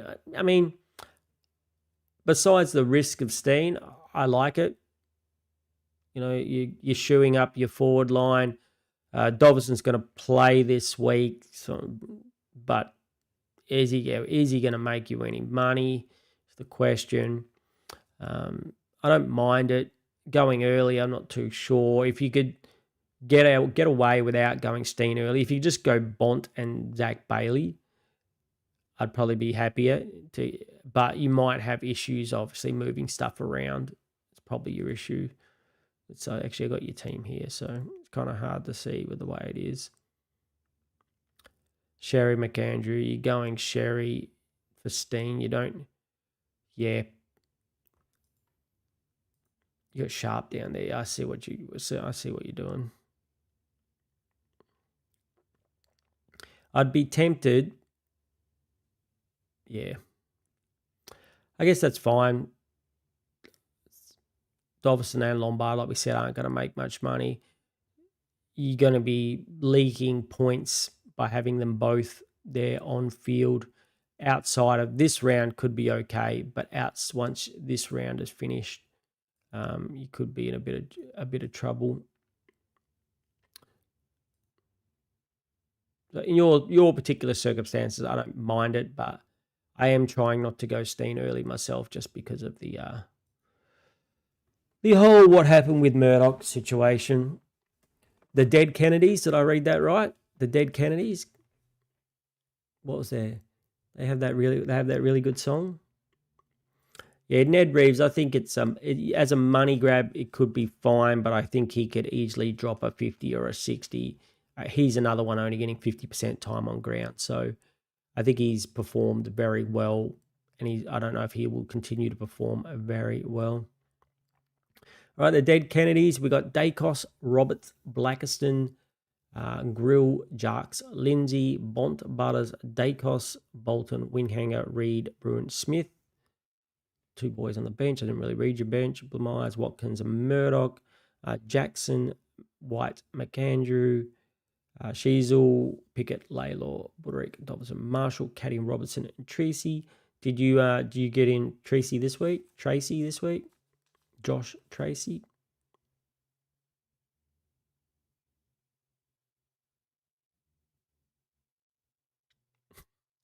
Thank you, Ryan. Thank you for the feedback. And it's feel reactive and too safe.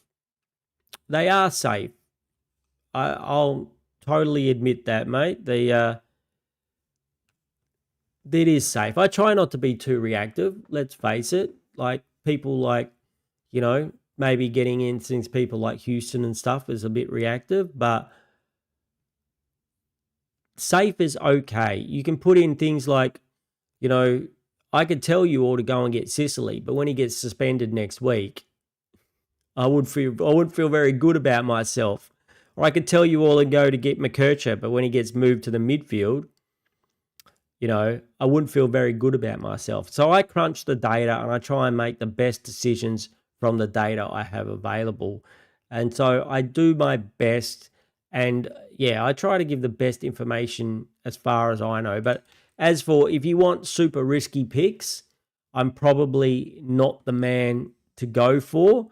I am probably the man who's going to tell you who I think are the safe bets, because I think you should be putting your money on the safe bets at this time of year.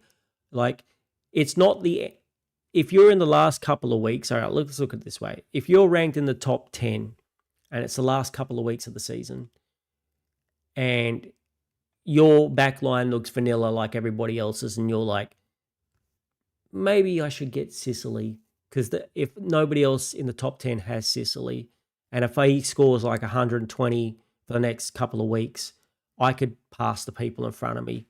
You know, I'm like, cool, yeah, go for that. But right now, I'm like, no, don't do that. Why are you going to do that, What are you going to do that to yourself? Why are you going to get in a McKercher when it could be awesome, but it could be a disaster?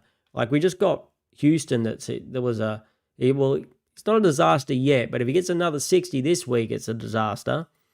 So yeah, I'm trying to give the best advice. I'm not trying to give the most risky advice. So I'll go with you there, Ryan. I always like to take the feedback, and I do like to be engaging because I love talking to you guys.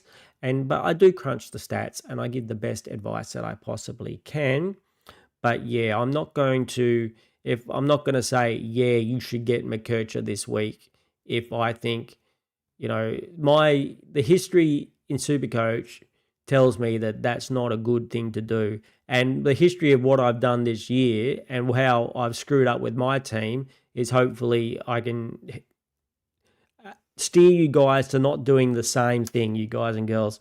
Like, if I had just got a guns and rookies and I had just had a Whitfield or an Ash in my team instead of a stupid Blackiston, if I had just started Bont like I had in the season, all pre-season, even if I had just started Cherry and Gorn like I had all pre-season, instead of going, ending up going the risky modes and, taking the ones that I probably shouldn't have taken, my team would be in a much better situation now. So that's why I'm trying to steer you guys in. Now is the time you get the big dogs at the cheap price. So now is not the time to be taking risks. The time to be taking risks is the time when you're pushing for top scores and you need, pods. Now's not the time really to get pods. Now's the time to lock in the best players in the team. So when you come out of the buys, you're gonna have the best team possible. So if we want to talk pods, we can talk pods later. But for now, I think getting a pod or a risky player now is not a smart move. And that's my opinion, and I'm sticking to it. So this team belongs to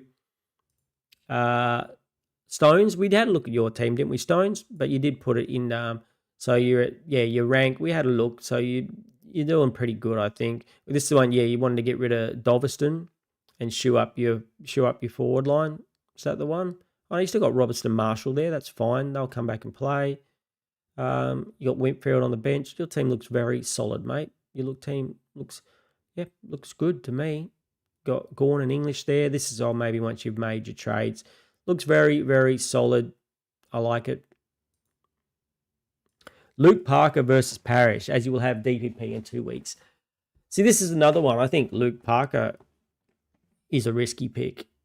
We don't really know what Clarko is going to do.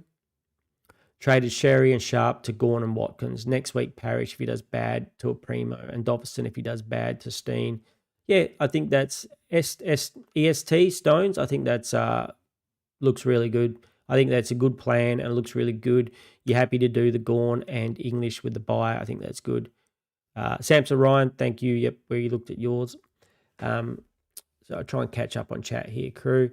Luke Parker, what do we think about Luke Parker, chat? Do we think he's a trap? Should we get Amrul Akbar out again? It's a trap. I think it's risky. It's another one of these risky players. I wouldn't be doing it. Hey, Shawnee man, how you going? I assume this is Sean. I'm pretty sure that's you, Shawnee man. I don't know. He's had a couple of big scores, and I remember back to Jack Zeeble when he played for North Melbourne. He played behind the ball. We used to have him in a forward line. If he was a forward, if Luke Parker was named as a forward, I'd be jumping on that. I'd be all over that. In the midfield, he's a midfielder, right? Midfielder that'll get DPP. Do we know that he'll get DPP for sure?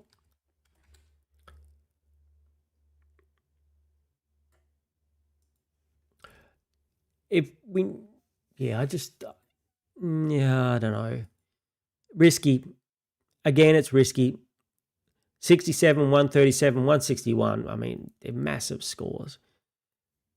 but then he goes 67. So I don't know.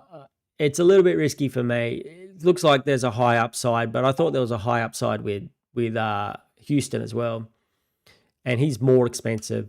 If you're buying Luke Parker at this price, you expect him to be a primo in either your midfield or defense. Now, if he scores these scores, you got rid of that 67. If this 67 was a 90, there'd be a lot more people really interested in him. Again, it's a risky pick. It's not for me.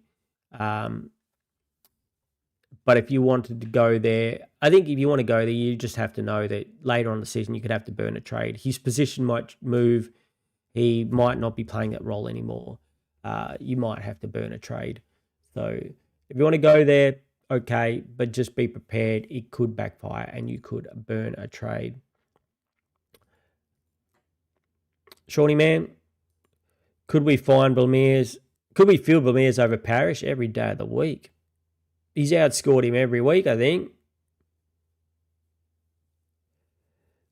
Post trade. Don't think it's too late for Dersma. I kind of agree. He can make plenty of cash. It looks like he's going to get reasonable scores on the field. Not always those ones, though. He could easily drop a 70 or a 75. But yeah, I kind of like, I mean, as an Eagles man, I love what he's doing. He seems to get the ball. He can kick a goal. I mean, he can kick a goal from 50 meters. Every time he gets near the 50-meter line, I'm like, kick a goal. Literally screaming at the TV, kick a goal. So, yeah. So I don't mind Dersma at 270. If you were like, maybe if you already got him in better, the ship has sailed a little bit with that 70K, but I think he could still make you 100 to 130K. He could probably get to 400. He only needs a few more of these 80 games and a few more goals in the games. Don't forget the West Coast, 104 is like the top score of a West Coast player most weeks in their losing games. So he's not going to do this very often. Like the week that Duff Tyler got 100, that was the highest score on the team. Now, last week we had a good week and what is that? Harley Reid got a 130 or something. But I think it's fine if you just need a dependable player to play on the field to get you a 75 to 85, 90.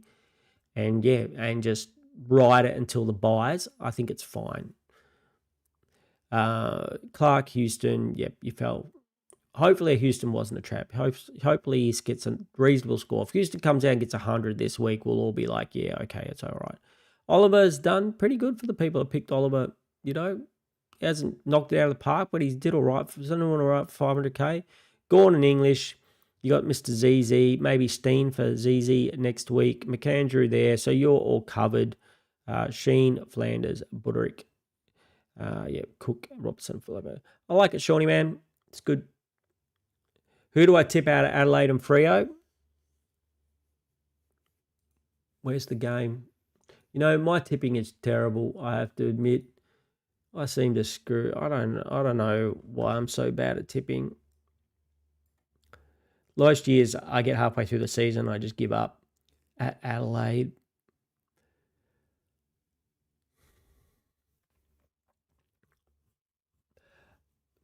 I'm going to tip Fremantle. I think Fremantle have a very good team. I think they just can't put it together most weeks or every week.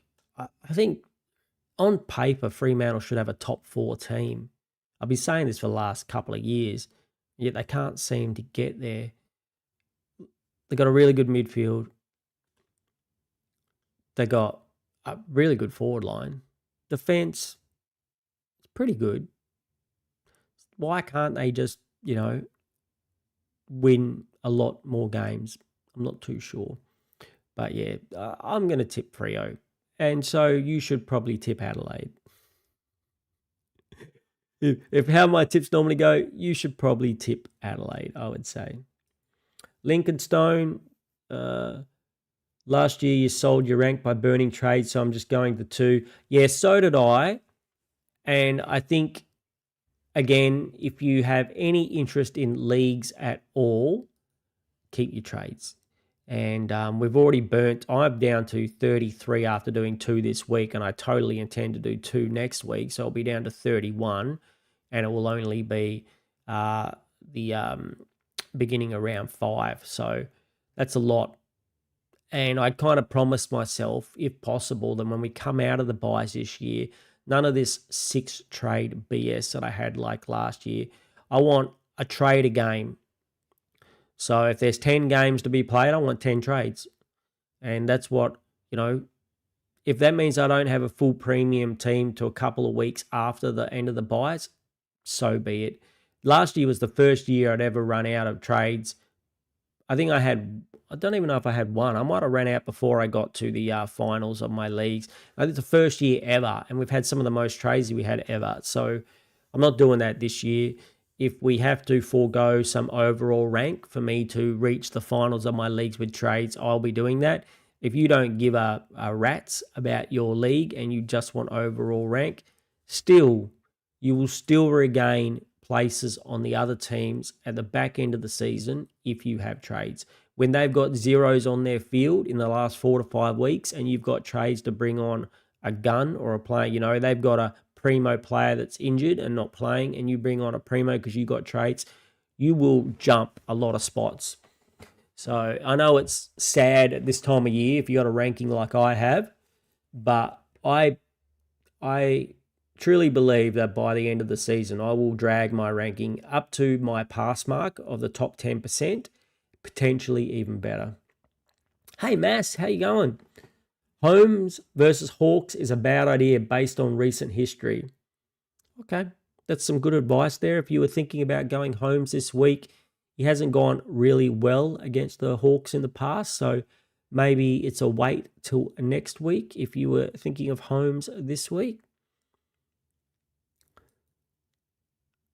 Waiting on Holmes. Lincoln says he's waiting on Holmes, giving Parrish one more week. I think no matter how much he's pissing us off, I did crunch the numbers last night on Parrish.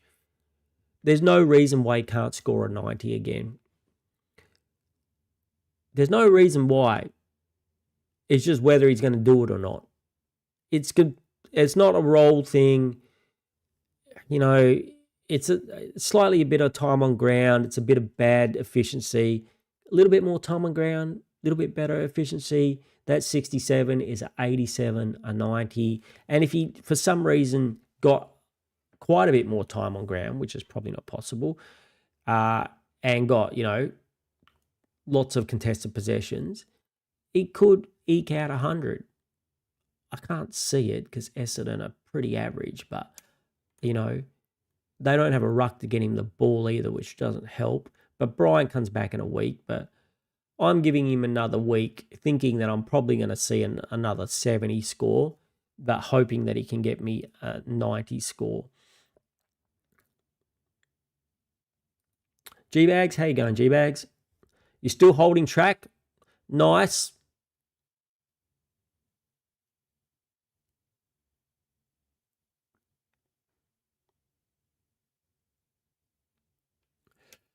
If you held track for a week, he's listed as 1 to 3, I believe. So, they love to. That's a long, could be on the 3 week side. But if you already kept him for a week, you're going to want him back. I don't know if there's a case for saying hold. Is there any case to say you should hold track now that you've already kept him for a week? The problem is if it said 1 to 2, I'd be saying definitely hold. The fact that it says 1 to 3, if you know he's coming back in the next week or two, I'd say hold. If it's 3, it's like, And also depends, again, G-Bags, where you are in the rankings and stuff as well.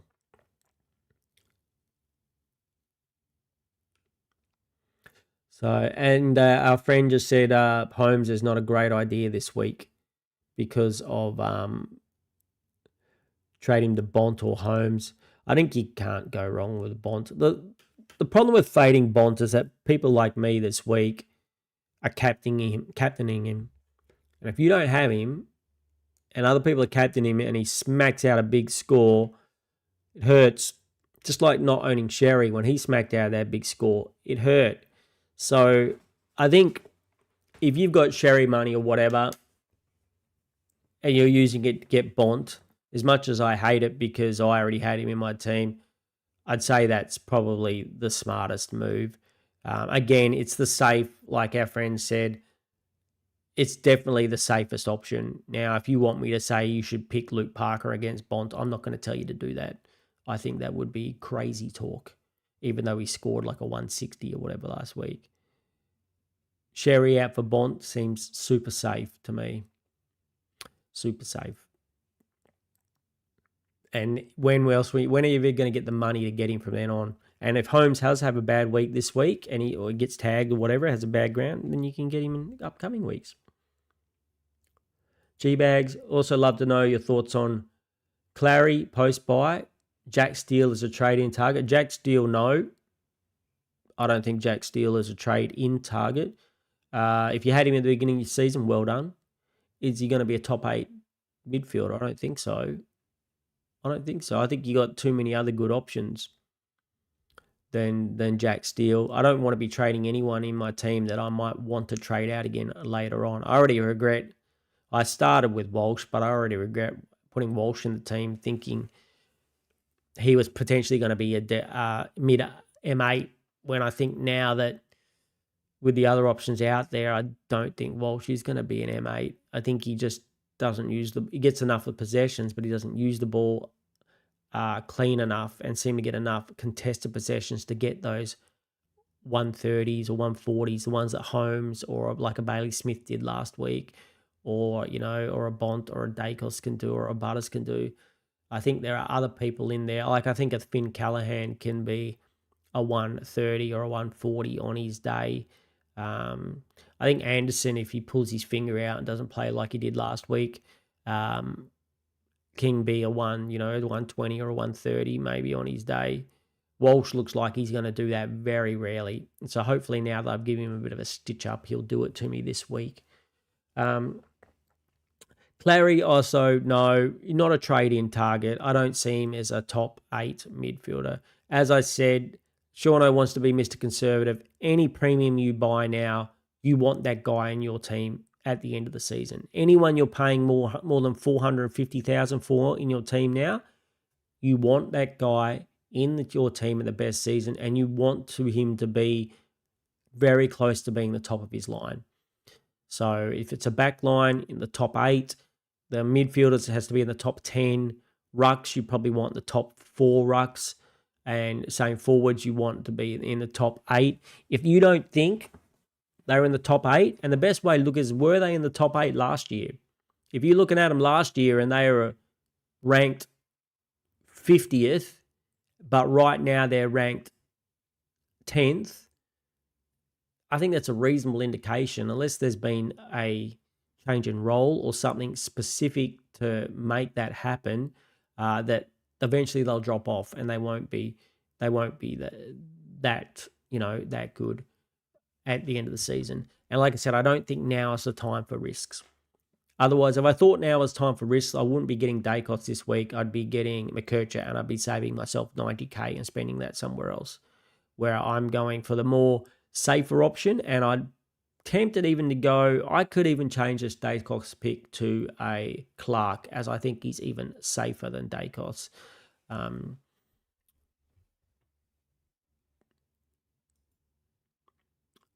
Ryan, repeat message. Your streams are engaging, but you analysts, yeah, I read that, mate. I read it out, Ryan. I did read it out, and I told you exactly why I do that. If you want risky, you've come to the wrong channel. I try not to steer people astray. And I've done it several times already this year. Like Houston might have been astray, and I tried to steer people onto. I told them I was going Wayne Malera too, and that would have been a big no. Dead Kennedys. Yep, I'm a bit behind. Sorry, guys, a bit behind on the chat. If you're still watching now, please hit the like button if you like my conservative theories. No conspiracy theories here. There's only conservative theories. Yes, unlike me in actual life.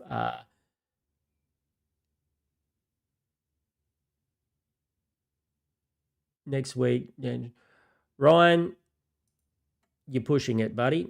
I did read your thing. I did get to eventually. Stop yapping. That's what I do. That's what I yap. On the borderline, buddy. On the borderline. Everyone wants value in the 400 to 500 range. There are nearly always trash fake primos. Stop being tight ass. You want to trade them later on anyway when the trades get low. Correct. Mass. Bit of common sense there, Mass. Stop being a tight ass. Tight ass, Seano. Pay up for the people you want, especially when they drop in value. Like why I'm trying to get to Whitfield next week at 550. That's what I'm looking at. I'm not looking for the McKerches at 450. I'm looking for the Whitfields at 550. Following news from Nick is that Rob is coming in. Rob is 100% coming in. G-Bags, as far as I'm aware, there's no if or buts about it. He is going to be named and in the team as far as we know. So what does it mean for McAndrew? Yeah, it's a little bit worrying, but I think we can have a look at it, see how it looks in the buy rounds, and then next week make a decision. But if you don't have any coverage, like I said, don't think he gets dropped. But if you don't have any coverage, then that's the way to go. Best 18, wait a week to assess. Can't see anything. We're playing both versus Pito just as versus Darcy Jacks. Exactly, Mass. Exactly. Yep, you read my mind. Exactly. Wayne, it's your first season on Supercoach. Got to start somewhere, mate. Welcome to the ride that is Supercoach. It can be an up and down ride, but it's fun. It's a game. I honestly think the Supercoach makes a football more enjoyable. Football is my favourite sport, and I love it more than anything else. And playing Supercoach makes me more knowledgeable. Like if you're sometimes you'll be at a party with your other Supercoach mates, and you'll be talking some rookie from Richmond that no one's ever heard of. And other people who don't play Supercoach will be like, who the bloody hell are you talking about? And you're like, yeah, that's written. Like, how do you know that? It's because you play Supercoach. Makes you very knowledgeable about football, and it makes it more enjoyable. It makes me able to watch Carlton versus Essendon because I'm following how Jagger Smith is going or how Walsh is going. Makes me enjoy games that don't involve my team. And considering my team is the Eagles in past years, I haven't had very much to watch. So it's nice to watch other teams and enjoy their games. To a Murdoch or a Steen. Exactly. So I think if McAndrew, having Steen play this game and waiting on him to next week, I think he might save a lot of people. If McAndrew comes out and gets a 40 or a 30, you can either, you'll be able to get on Steen somewhere. Surely you've got some rookie or it needs to be moved on, even if you want to keep McAndrew, whether it's going straight down from McAndrew or to a Steen. Yeah. So I think he's going to be the saviour next week as long as he keeps getting games. Wayne, yep, we looked at your team. Targeting Whitfield, Callahan due to discounted price and mid-season buy. Shawnee, man, me too.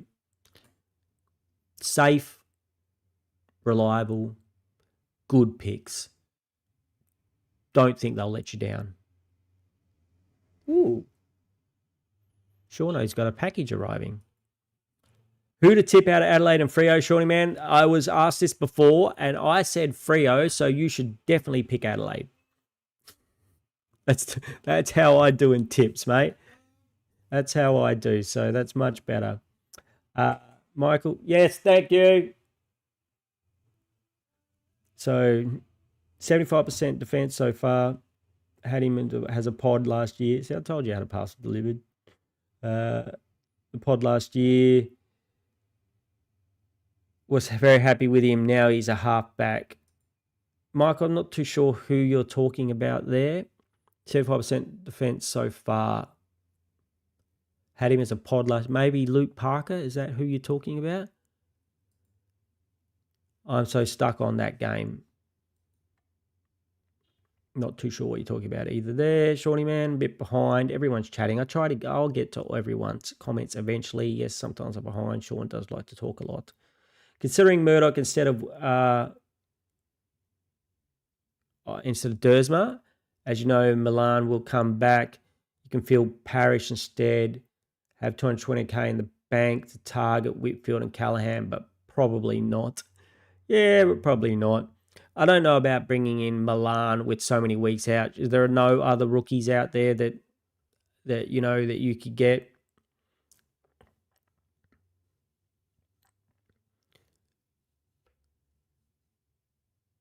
Instead of William.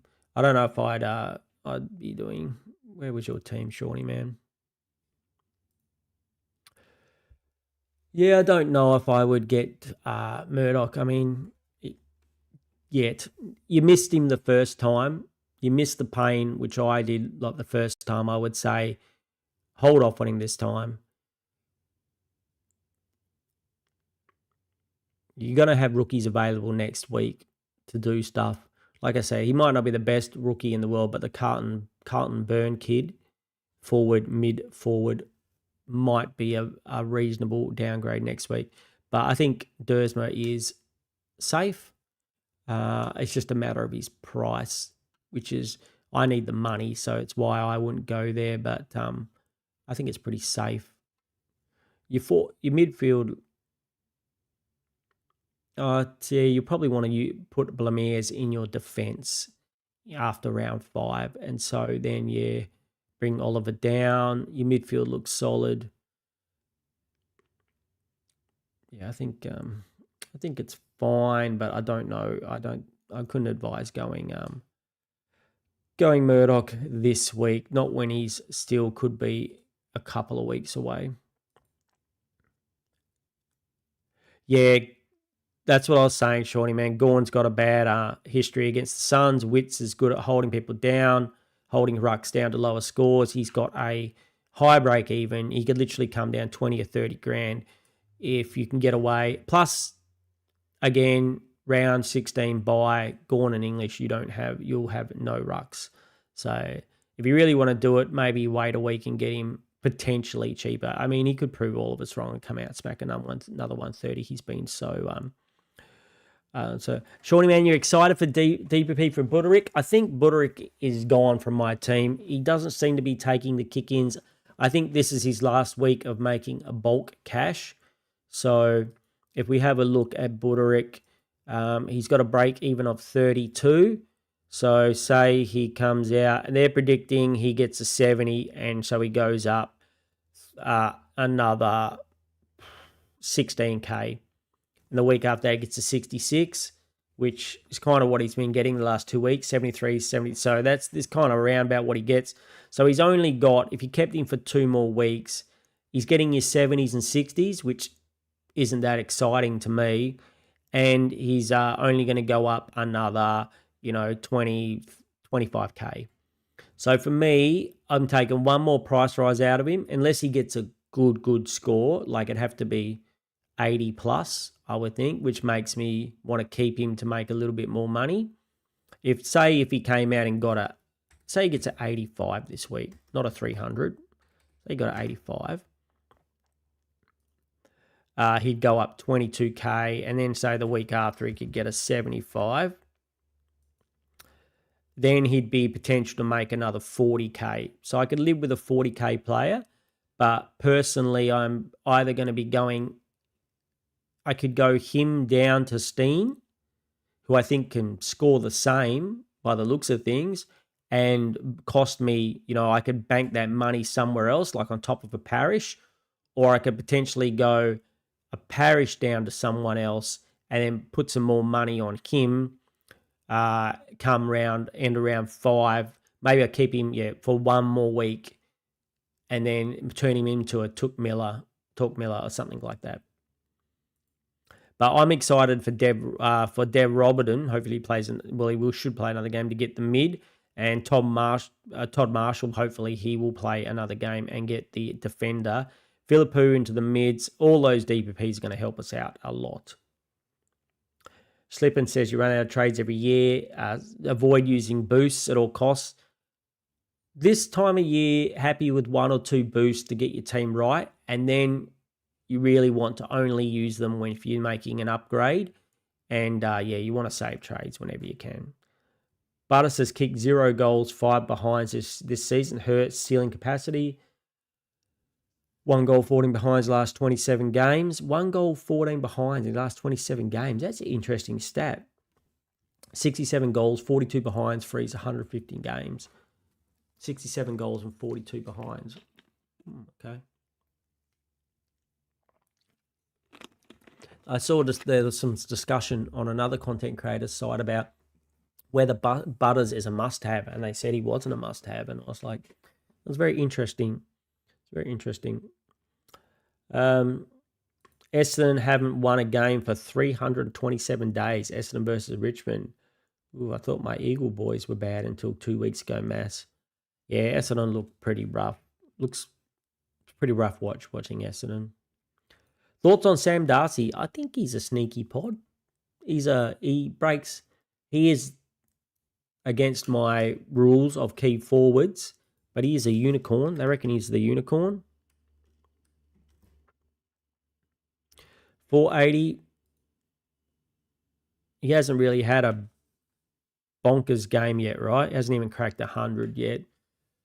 I think he could smack out a 120 or 130 any day.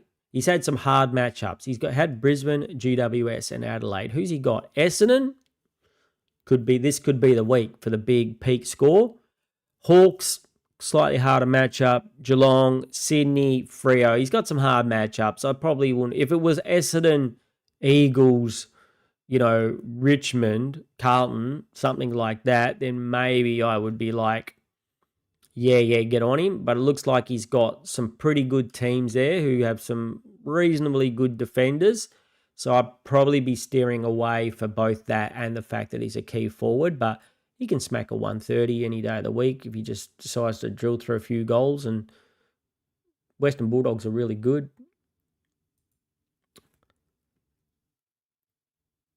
Better trade him to another defender or forward rookie. Not this week, G-Bags. I think Buderick has 20K this week. But his role is, he had a back kick-out role in that first week, and he doesn't seem to have that role anymore. Bailey Dale came back and said, out of here, Buderick, this is my role. And since then, he's called those 60s or 70s, but I think he's got one more week of cash to get. And, and then he can be going down. And then, so at 310, you're getting in a player that's 120 at Oscar Steen you're getting in, or Byrne, who's at 114. And so you're going to make yourself a bit of juicy cash. What's that?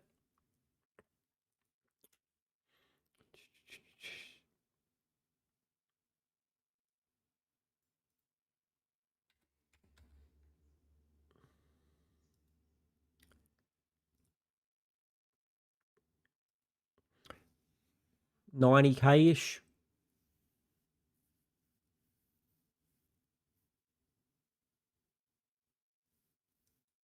No, Sean, I can't add. That's incorrect. You're going to make 150K. 270, 170K. Sean does math in his head not so well.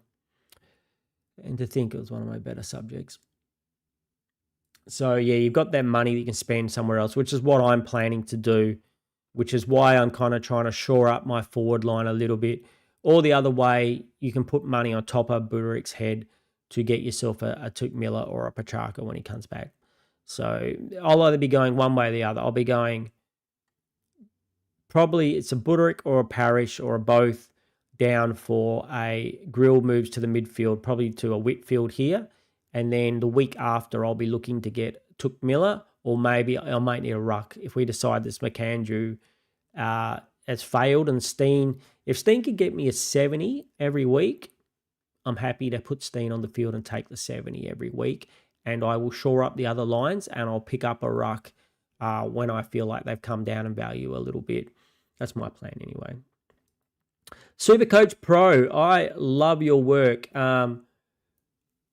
If you're the Supercoach Pro who has your own YouTube channel, I watch you all the time, mate, and you are a very, very knowledgeable person. So if that's you, mate, make yourself known, because I really like your work, and your team's going a lot better than my team. So I assume that you probably know. The trap of the week. What do you guys reckon? Trap of the week? I'm a bit behind in chat. I'm trying to get through there, crew. I'll get through them all. But yeah, trap of the week. Whoever I say will do very well. I still think Bolton can go bad. I still think the Bolton pick can go bad. So, but he scored so well. I don't know if that's. It depends on when Young comes back. I could say Bolton, and then he'll get a 150 again this week. But when Young comes back and takes all his midfield time, he goes back to getting 60s and 70s. And also the Luke Parker pick. I think they're both dangerous picks that could work out like you're a genius, but they could definitely be. It's a trap. It's a trap. If someone said in preseason Maynard would be averaging more than Nasai after 3 rounds, you wouldn't believe them. No, we all thought Nasai was going to be good. I did think that he might get some attention and get tagged, but I never thought he would score as low as he has been scoring. Only reason I didn't pick him is because I liked Sinclair better. I thought Sinclair was going to be more reliable, which has been true, but there's no way that I would have thought that even right now, considering that Nasai might not be a must-have in your defence, and that's a shock. Wayne, thanks. Yep, no worries. Shawnee Man, G-Bags, Shawnee Man, yeah, it's good ideas. Looking to do as well. Sorry if I missed what's up. Centre Bounce. Hey, Joe and Big J. How are you guys? Thank you so much for tuning in, mate. And thanks for the really nice words you said on your stream about me the other week.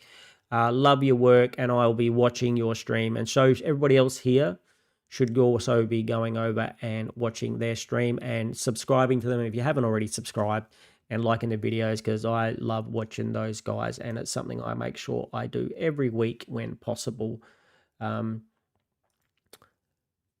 Yeah, it is you, buddy. Yeah, mate, Supercoach Pro. Yeah, I love your channel, mate. And how are you ranked? You're still ranked very well at the moment, aren't you? You're having a very good year. You didn't kind of fall into some of the traps that the rest of us have fallen into.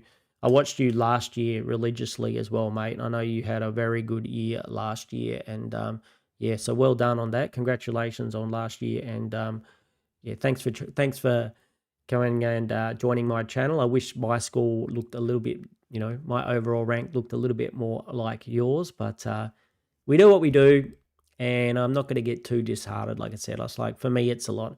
It's as much about the leagues as the overall score, so hopefully it's not going to be too much of a rough season for me. Charlie Ballard, there's a name that I haven't even thought of.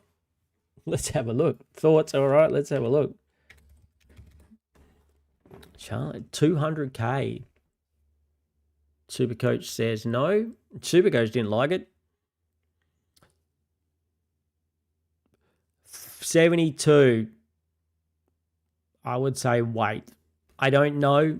I've got no information on Gold Coast. I can't even tell you, what position to play. At a 200K player, surely there's better choices out there than him this week early. What happens if he comes out and gets a 40 or something, at 200K? You'd want to see, and you want to see more than that anyway. If you're paying 200K for a player, you want decent scores, you want money-making scores. 72, that's the minimum. That's the bare minimum that you want him to get. You want preferably around a 75, 80 at a 200K player to make you enough money to make it viable in a 4 to 5 week period. So off a 1 game sample size, I would say I would definitely not advise it. I'm very knowledgeable too. Thanks, Supercoach Pro. Thanks. I don't know why my knowledge doesn't reflect my team at sometimes. I think I get one thing I like about you, mate, is you you don't always listen to the outside noise, and I think it really helps.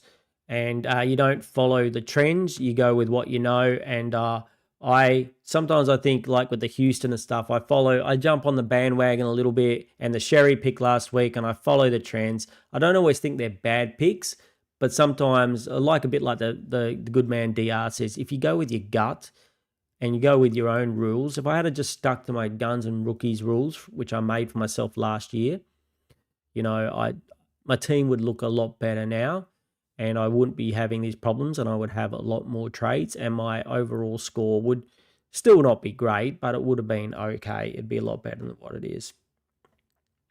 Hey Kumar. He's proven highest career average of 72. So if his highest career averages of 72, that's not proven for a 200k player. That's a disaster. that's a disaster as far as I'm concerned. What did he get last year? Let's have a look at some scores that he got last year. Like for a 200k player, a high score 90. Oh, that's his. What did he actually score? Season 2025. 48, didn't play for the rest of the season. What about, so he was injured, was he, last season? He got injured? 97, 86, 69, 58, 61. That's not enough for me for a 200k. It's reasonable, but I'd want another look at it. Like I said, you want a 75 plus average, I would say, to make it worth your while at 200k. I mean, he's got the potential with 97, 86, but there's a lot of 60s in there. There's a 40. So what did he average this year? 63 averaged for the entire season. That's not enough. That's not enough for a 200k player, a rookie. I think you'll have better rookies come along.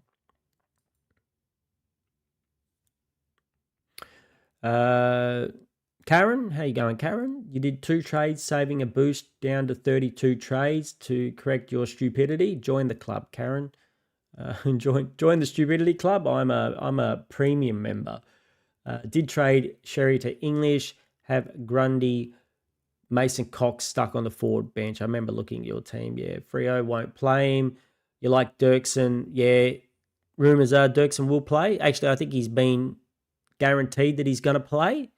And I think after 2 weeks, he'll be a really good downgrade. So there's someone, instead of this Ballard guy, just wait 2 weeks and then get Dirksen in 2 weeks. He's a 99Ker. He's only going to have to, score 50s to make you more money than that Ballard pick would.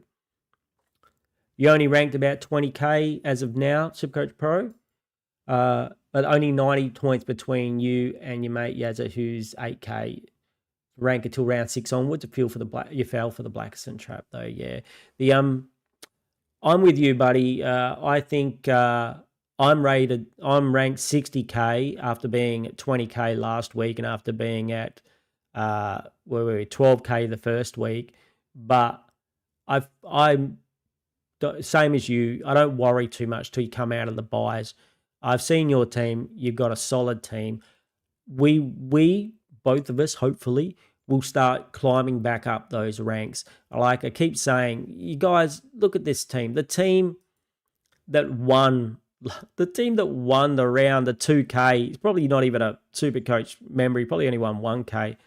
This guy won 2K potentially last week. Does not have one single playing rookie. None.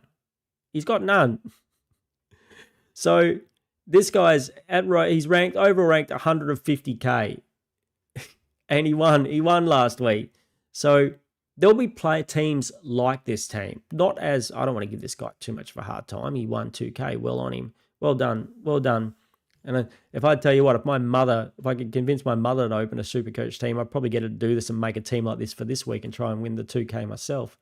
But no, Seano's mum doesn't play Supercoach. So what I'm saying, though, there'll be a lot of teams out there that just were light on the buys. And as the season goes, we will catch them. Maybe not as much as I thought. I kind of thought, I'm not going to go LDU.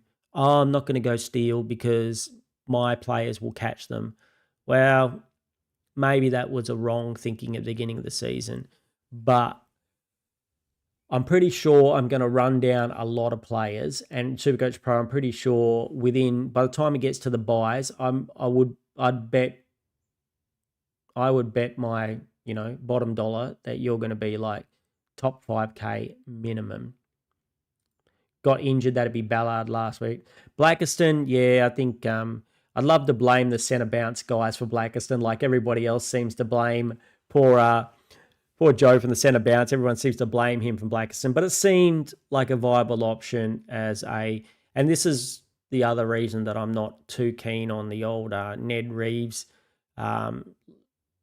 pick, because it seems like a valid option, but in reality, we just had to assume that Blackiston was going to get monstered, and the run that he had wasn't great, and we probably could have looked into that as much as we looked into the role, but we got fooled. I was very close to being fooled by Windsor as well, which could have been bad. And I don't know, was Young and Parrish a mistake?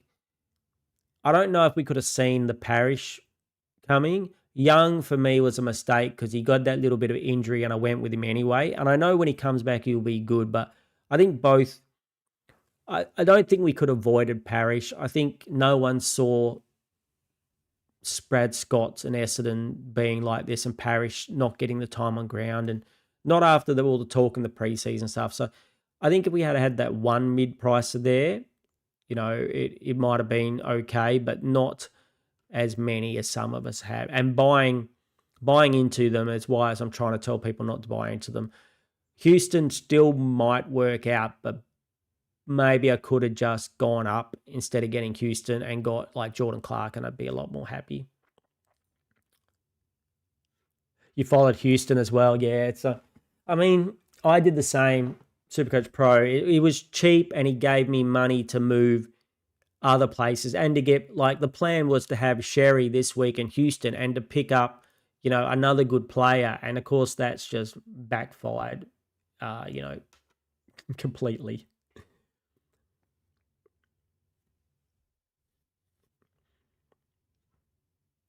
Not playing this week. And I'm the same. I would want Whitfield and Ash so bad. I want Whitfield and Ash, and I still want Nass. I still have these at Nass's price. I'm still looking at him thinking like he can bang out a 130 or a 140 any day of the week. He hasn't got a lot of goals so far. If he just, kicks a few goals, has that midfield role, maybe they rest him up forward, I see a 130 or 40 coming out of Nass sooner or later. It's just how often he's going to do it. But I think Mr. Reliables of Whitfield and Ash, I really wish I had started. This is the thing about not trusting your gut. I had everything pre-season where I went into Whitfield. I crapped on about him being last year's like number one forward if you took out a number one mid if you took out his injury game. And then I didn't pick him. And the first couple of rounds, I'm patting myself on the back saying, oh, I don't have Whitfield, I'm all right. But I think Whitfield's going to be all right. I think it's just a couple of I can't even say it, a couple of off games where, he didn't get the points. But last week showed he's still getting most of the kick-ins.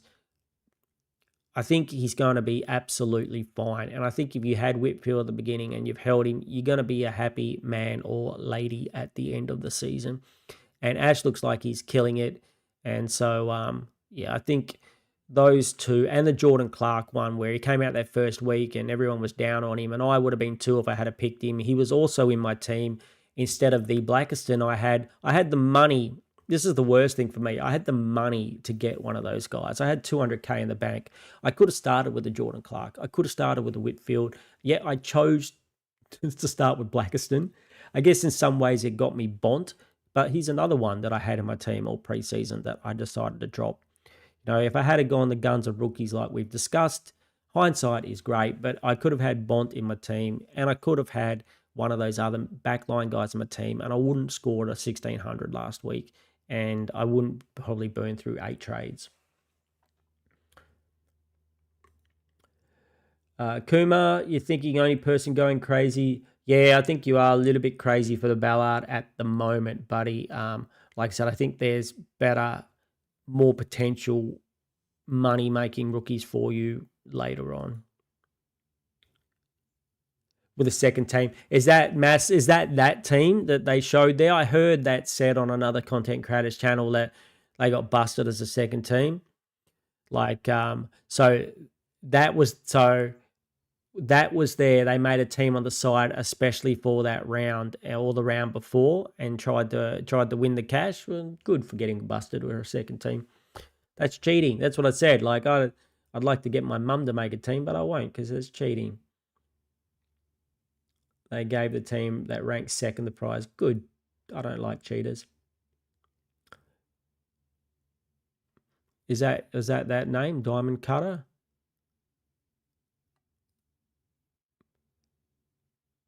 Rockstar. AFL team of this one's called Rockstar. So that might have been, that's the actual team. You think they'd put the actual team up, wouldn't you? So yeah, a little bit cheeky having two teams.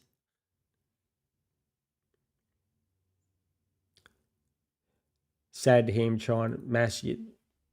him trying to chase people. Yeah, can't run properly. He was always the in and under man, but he's not the new game doesn't seem to suit him very well. Do we think that there's any chance that he could give us another 90? How they even find out they have two teams? They have their ways, Kumar. They have their ways. You know, it's in the rules. It is in the rules. Same as I believe if you're an AFL player or if you're affiliated with like the Code Sports or something like that, I believe you also can't win, which is probably fair enough too if you've got some information. How about if you're Bevo? I'm surprised Bevo probably has a few teams and his wife's and kids' names. He's like, yes, I'm going to move this player here. Or Clarko, he's got, one of his kids has a team. He's like, yeah, I'm going to put McKercher in the forward line this week. My opponent has him. My opponent in the league has McKercher. I think I'll play him at the forward line this week. Could always see. Do you think that's a possibility? Times 3D, God help your team. I'm not God, but we'll try and help. Clark, Stuart, did you go Stuart this week? What are we thinking, Stuart crew? Pro, are you Supercoach Pro? Are you a Tom Stewart fan?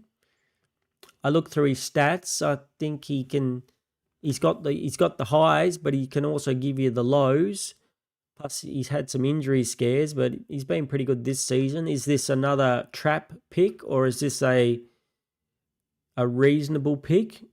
I don't think it's a trap pick. I think it's a reasonable pick. I don't know if he's in the top 6 defenders, but he has a history of doing it. I think you'll have to take the highs and the lows. Some weeks he's going to score these 120s like he did last week. Other weeks he's going to get you a 70. But as long as you're prepared for that ride, I don't think it's a trap pick. I love Shorty. Shorty is a legend. Shorty's stories are the best. Should collaborate with Shorty. Shorty stories are the best. I'm all up for collaboration against some people. I'd have to do get myself some techno knowledge to do it. But yeah, hopefully one of these days I'll be able to do some collabs with some people. So that sounds good. I like it when there's someone else to, feed off. Stewart is a good pick, but feel he would burn you eventually. Yeah. Yep. I think this is a bit kind of the same with the Sicily pick. It's a bit the same. But I think they're better than some of the other dodgy picks. It's all right. Who times 3D? Clark, Stewart, you got Grill, you got Sinclair. So you got the 3 big dogs in the back line. Seems fine. 3 rookies like a lot of us. Bont, Butters, Dacos, Anderson, Walsh, Bruin, Smith, Blamiers, Cook, Watkins, and Brody. Well, your team looks better than me so far. Gorn, English, Sheasel, Flanders, Butterick, Lukosius. You got Lukosius in last week. I'm not 100% sold on Lukosius either. His role could change again. At 242, though, I think it's one that you could potentially... He's almost cheap enough that you could take a risk on. His cash gen could dry up pretty quickly if he dropped a couple of low scores. Not for me, not when you've got people like Steen and Byrne coming in next week for much cheaper. But, you know, I understand why people are going there. It's almost guaranteed money this week for Lukosius, so I can understand why you're going there. I think your team looks very solid, mate. I think your team looks better than mine. You've got Watkins and Cook, which I don't have, which I would love to have. You've got Gawn. You've already got Bont.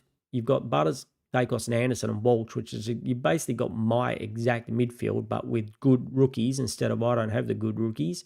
You've got a gun midfield. You've already went early. You went early on Steen this week, so a little bit risky, but you know it's there with the McAndrew. So I think this seems fine.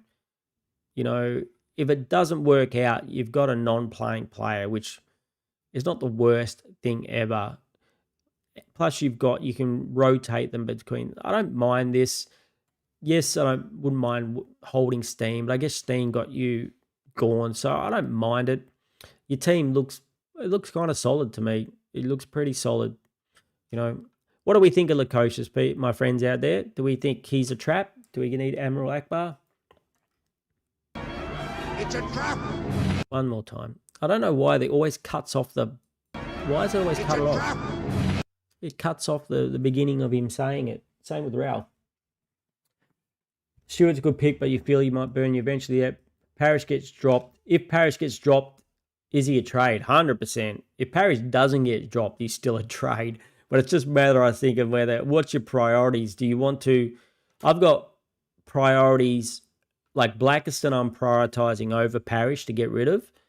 And Sherry, I'm like, yeah, I guess Sherry's got to go as well.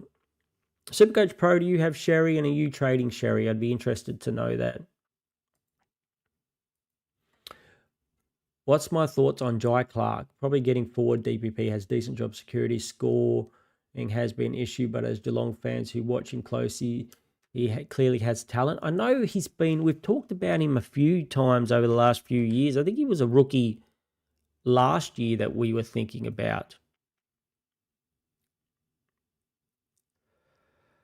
34, 37, and 68.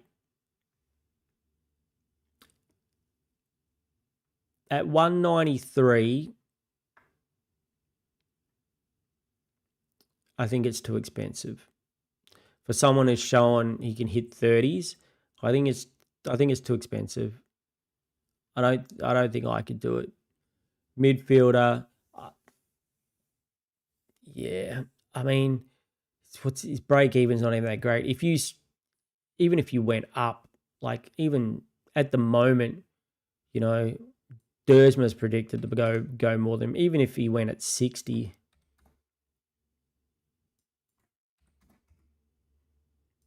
Another big shout out, guys, to Supercoach Pro and the Centre Bounce guys. If you aren't already following those channels, please get over there and do that and give them a sub and like their videos. You put in a lot of hard work. Put in a lot of hard work to get these videos done. The good bit is you get a bit of love when you come and do these live videos from very nice people here in chat, which is always really nice. And everyone out there in chat has been very nice, which is always good and makes it, you know, worthwhile doing the extra work for doing it. But you don't get paid and you don't make a fortune. So just giving them a like, you know, and subbing to them is really makes them feel good. And, you know, if you haven't already done that to me, that would be awesome. What have we got? We've got... how many people? We've got 22 watching with how many likes now? 24 likes. There you go. So thank you so much for everyone who's done that. That's awesome. Karen, you traded him to cash grab. You traded him for a cash grab.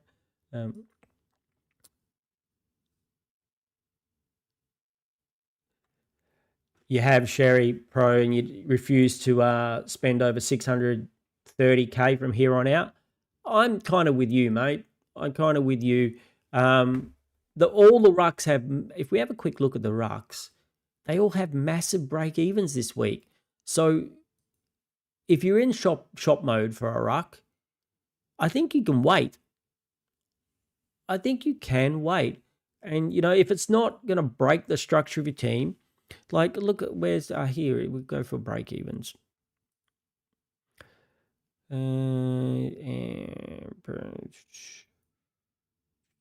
Darcy Cameron, 183. Not that I'd be going there. Ryan Marshall, 179. Not be going there. But Brody Grundy, 162, 650. Brody Grundy could be below 600K in a couple of weeks. So what he did last year, he had a slow start to the season, came home like a house on fire. Now, he does play West Coast this week, so he could get 162. He might get his break even this week, but he might not. So, could be interesting.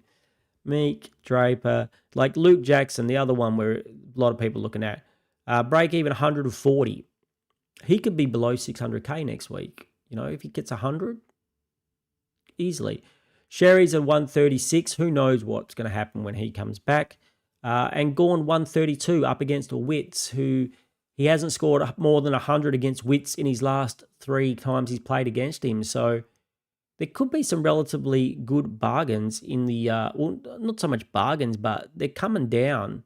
You don't have to pay up for it this week. And I'm certainly not, like you, Supercoach Pro, I've decided that all the primos that I'm looking at, except for maybe the ruck, which I might pay a little bit more for, is going to be that 550K range from, anywhere from 480 to 580 fallen primos.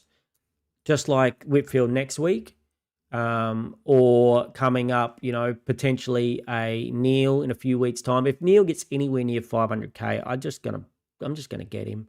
Like 500K for Lockie Neal is just like, cheap as chips. And same with these other guys. That's what I did learn from the winners, watching the Swordplay guys, which is another podcast and content creators I really like. They had the winners on from previous years, and they didn't pay up for people. They got fallen premios when they went cheap, when they fell. And so that's what I'll be doing. And that way, at the end of the season, hopefully I'll have a full primo team plus maybe an extra primo on the bench. R2 to come under 600K. Yep, beautiful. I think that is like I just said, I think that is a perfect time to target them in a couple of weeks. It could be under 600K. Karen, I think Grundy's going to be fine. Don't be so depressed. He's going to be fine. And like I said, I would VC him too this week. He's got Flynn, easiest ruck in the league to score against. You had old Sherry get a 199 against him. I think it's a sneaky, nice VC. Pro, you like Tom Stewart? I thought about it, mate. That 20. I talked about it before. I really thought about it. I like the score so far. I just don't know if I could trust it. Like I said, I think that the most reliable option this week, I think, is Jordan Clark. And I'm still tempted to pay the extra 20 grand from Dacos to Clark. But that 20 grand might go a long way in the future. And they both have the same buy. And I guess in some ways, maybe if Houston goes bad, Dacos goes good. Does that mean if Dacos goes bad, Houston goes good? Do I cover my bases by having both of them? Which is not a smart theory, really. That means I really should pick Jordan Clark. So then they can both go big on the same day and I can have a big weekly score. But for me, I think you've already got Jordan Clark. I think, Pro, if I'm remembering back to looking at your team, I got a feeling you might already have him. I think he's a good price, Tom Stewart. He's done it before. He can go big on any certain week. He's got a low ownership. He's got a low ownership, if I remember correctly. He's only owned by 6%, so he's definitely a pod. I don't mind it. I looked at it hard. Definitely behind Dacos and Jordan Clark. He was probably the next one that I was really looking at it. I was doing my sums to make sure I could still get Dacos and do what I wanted to do next week. And yeah, I could 104, 133, 120. It looks pretty nice, doesn't it? It looks pretty nice. And he's 20K, well, 12K cheaper than the player I'm getting. I can't blame anyone for getting him. You're a smarter man than me, Mr. Supercoach Pro. So, Brad, I believe, is that right? I think I could totally understand. I'm seriously considering going there.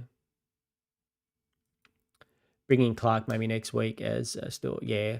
That's the kind of the thing in the back line, right? The rookies are doing quite well. That's why my plan next week will be to, I think, dump Parrish, and then I'll be moving Grill into the midfield, which will allow me to get a defender, which will have my as a 4 defender stack in the back there. That's if I don't feel like I need a ruck next week. If we potentially needed a ruck, what we would do is potentially we would move Tanner Bruin up there, and we'll move Duck Tyler down here, and then I'd try and hopefully one of these rucks has gone down a bit, and maybe like Mr. Supercoach Pro said, pick up a Grundy here, even though I would have missed the favourable matchup, or a Luke Jackson. Would love Gorm, but I just don't know if I'm willing to do it with the bye, this round 16 bye. And the fact that, yeah, just like we talked about before, there are a lot of other players on that bye. If I want Holmes, and I just find it, to have Gorn and Grundy, I think they're the best 2 rucks. Maybe it's better to have Gorn and forego a Holmes. I have to have a think about it. Forward line is struggling. Yep, that's Karen. I was a bit the same way. That's why I shored it up a little bit with Myers this week, and that's why I was very tempted to. If I wanted to use a boost this week, I love the Parrish to Miller with round 5. Parrish to Miller here.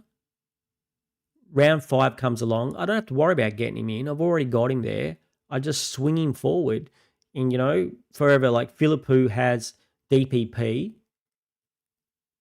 Miller has forward DPP.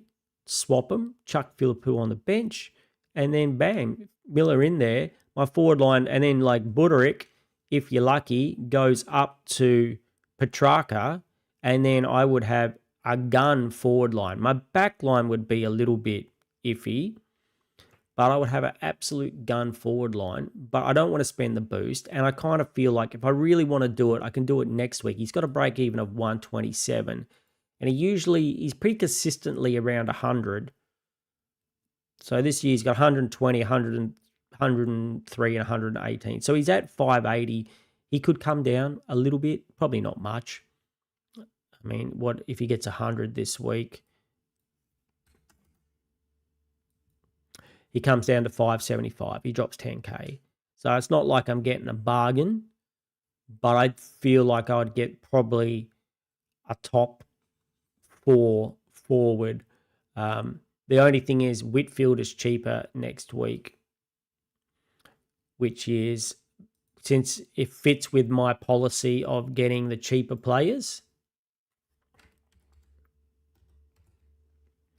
at 547. So he's going 99 as a break even. He's not going to go up. He could go up more, but he's not going to go up too much more. So I didn't mind that, but I don't want to use the buy. I don't want to use the boost. We're going to save the boost. If we have to boost next week, we use the boost next week. This week, we're just going to take our medicine. We're going to take our punishment.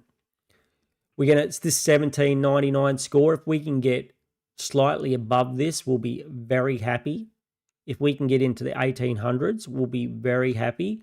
Whether that's doable or not, I'm not too sure. Maybe a 17, probably anywhere from 1750 to 1850. I'll be pretty happy for my score this week. I expect to hold my spot, if not drop a little bit, and then we start fighting back. And making some good decisions with the help of you guys and girls out there, and trying to get our score, like I say, top 10%. Top 10% is my pass mark. Top 10K by the end of the season might be where we want to be, and to win my league. And it's why we got you, crew, here.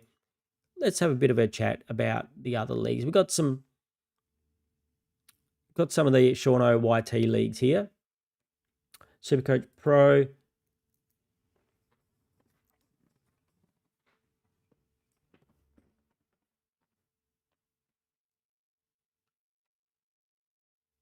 LDU and Clary. Yeah, smart moves, man.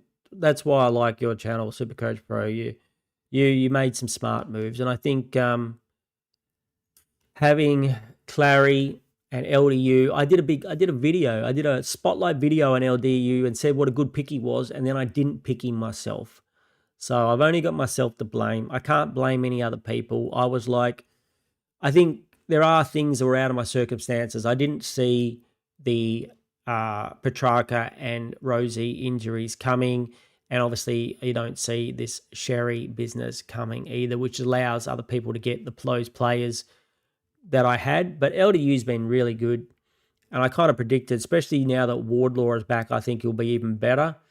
I think he likes a bit of help in there with Sheasel and Wardlaw, so I think he's going to be a decent pick. You won't be too far off the top 8 defenders, I don't think. And if he's not in there, and Clary's doing fine for a 500k player. He's delivering what you want him to do. Played up to now, so that's good. Josh Dacos, very good starting pick, mate. It's a very, very nice starting pick. Yep. Yeah, if you spend up early, if I had my time again though, I'd probably still get Bont Pro, but I just wouldn't be having the Blackistons and the Parishes and stuff on the world. I'd have the rookies that make more money. Like I had Blackiston, didn't make me any money, and which in hindsight has, like, I've missed the good rookies. I've missed Cook. I've missed Watkins. That's 120k already. Probably 300k that a lot of other teams are going to have, while I've got Sharp and Carroll sitting on my bench are going to make like 100k between them if I'm lucky. Other people are going to make 300k, and that 200k on the top of do that one or two more times, you've got another bona fide primo in your team, which is what it's all about. So in the leagues, that's my friends league. So in the YouTube League 1, we've got Ox Strong D's leading. Shauna League 2, we got Errol's Ferrells in the lead. Still early days though. The Cattery Noah is in the lead in number 3. Kick It To Me League, where I put in some of we got DR is in the lead in this league. We put DR and a few of the others in there. I've looking a bit sad for the $50 league for me now. 44 out of 52. We're definitely right back in there. Don't think I'll be winning any money in that league. 1629. Yeah, these ones. Hopefully, unfortunately, with these leagues, I expect there's a lot of good players like you guys out there in chat in these leagues. So to drag back my ranking against you guys is going to be a bit tricky. Dragging back my ranking against random people out there in the Supercoach community who probably aren't as crazy about it as we are is a little bit easier. But dragging it back against people in these leagues who are watching content and channels and stuff is probably going to be a little bit tricky. You think we will miss Robertson? Well, he's definitely out, Karen. Will we miss him? Yeah. Don't worry. I'm not predicting we're going to win this week against Sydney. I think we're going up against some really good team. We're up against a really good team this week. Heaney's probably back, even without Goulden. They've got Grundy who's going to, monster Flynn. There's been a lot in the papers about the Eagles over here in West Australia the last week. they're getting pretty excited, but oh yeah, we're passing other teams on the rebuild. This week could be crickets. We could hear crickets in the newspapers this week. I hope we put up a fight. I think I might have overestimated how I thought Port were pretty good, but maybe they're not as good as we thought. They did transfers preseason, but Sydney are good. I don't think there's any debate that Sydney are one of the better teams this year. And, who's going to stand Kerno? I don't know. Who's going to stop Heaney? I'm not too sure. It could be a bloodbath. I'm just kind of hoping that we make a reasonable showing of it. We've already got 2 wins, which is more than I thought we were going to win all season. So I'm pretty happy as an Eagles supporter so far. Now I just want them to hold,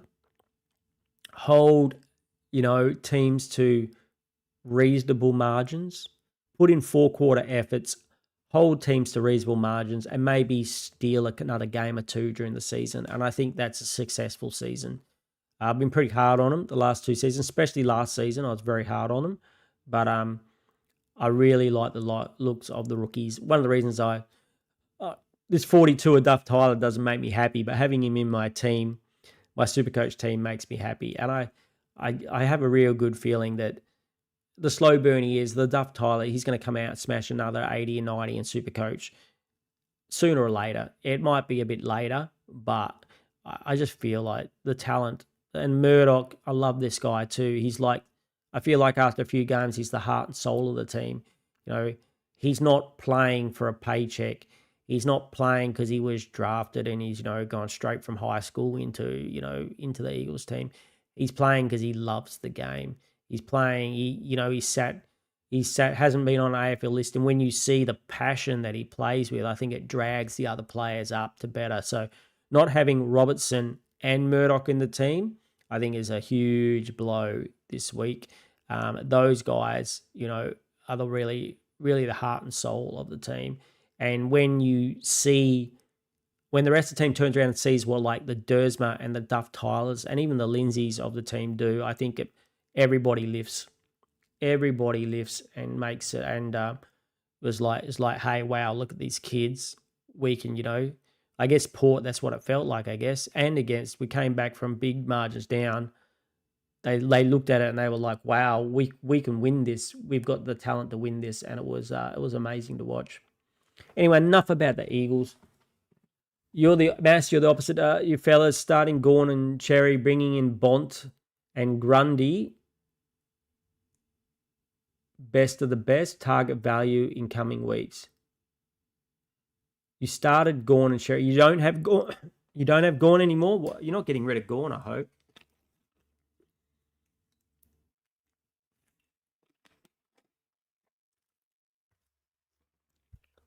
Yep, Mass, I think Pro would probably be getting behind that as well. Coming out of the buys, you do want the best of the best. I think that's fine. I wouldn't be getting rid of Gawn, though. Gawn is the best of the best. But value in the coming weeks is for sure. Yeah, I haven't mucked around. I got Bont. I can't say that I did that exact thing. I got Bont the other week. I got paid up for Sherry last week thinking I was getting the best of the best.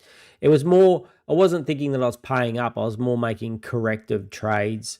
I kind of think it that way. I just missed the best players. And I think it's okay to start them, which I said preseason and then I didn't start them. It's okay to start the best players at the higher prices, like Bont, Butters, Dacos, Sherry. But then once the season starts, you got to look at value. And you do have to have, and that's why you don't go the mid prices. Because if you don't go the mid prices, you can afford those higher, the best of the best to start, the players you must have, the players that are your captain options, and then you look at value. But from now on after this round is the time to get not value, but fallen primos at value. I'm not talking, I don't want to use McKercher because it's going to come back and bite me. Every time I say McKercher, he's probably going to score 150 this week. But, I want fallen primo value. Anyway, crew, I think that might be enough for today. It's been a while and Seano's a bit hungry. Oh,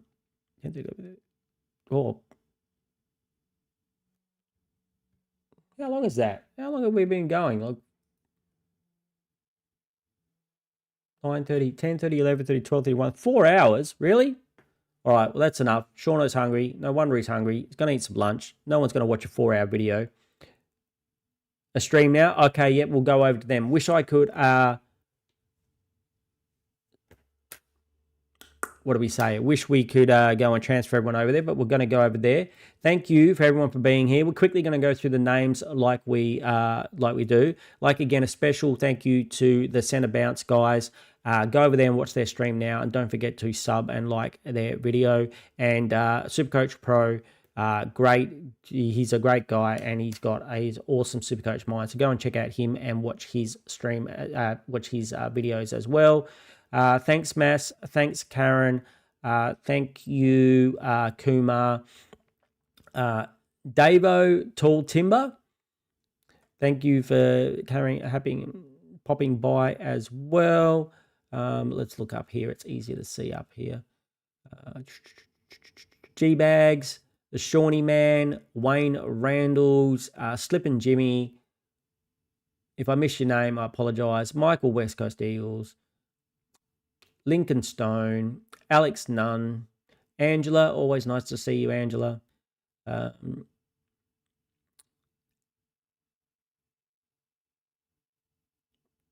else have we got here? John Stevens, thank you for dropping by. Abs, thanks for dropping by.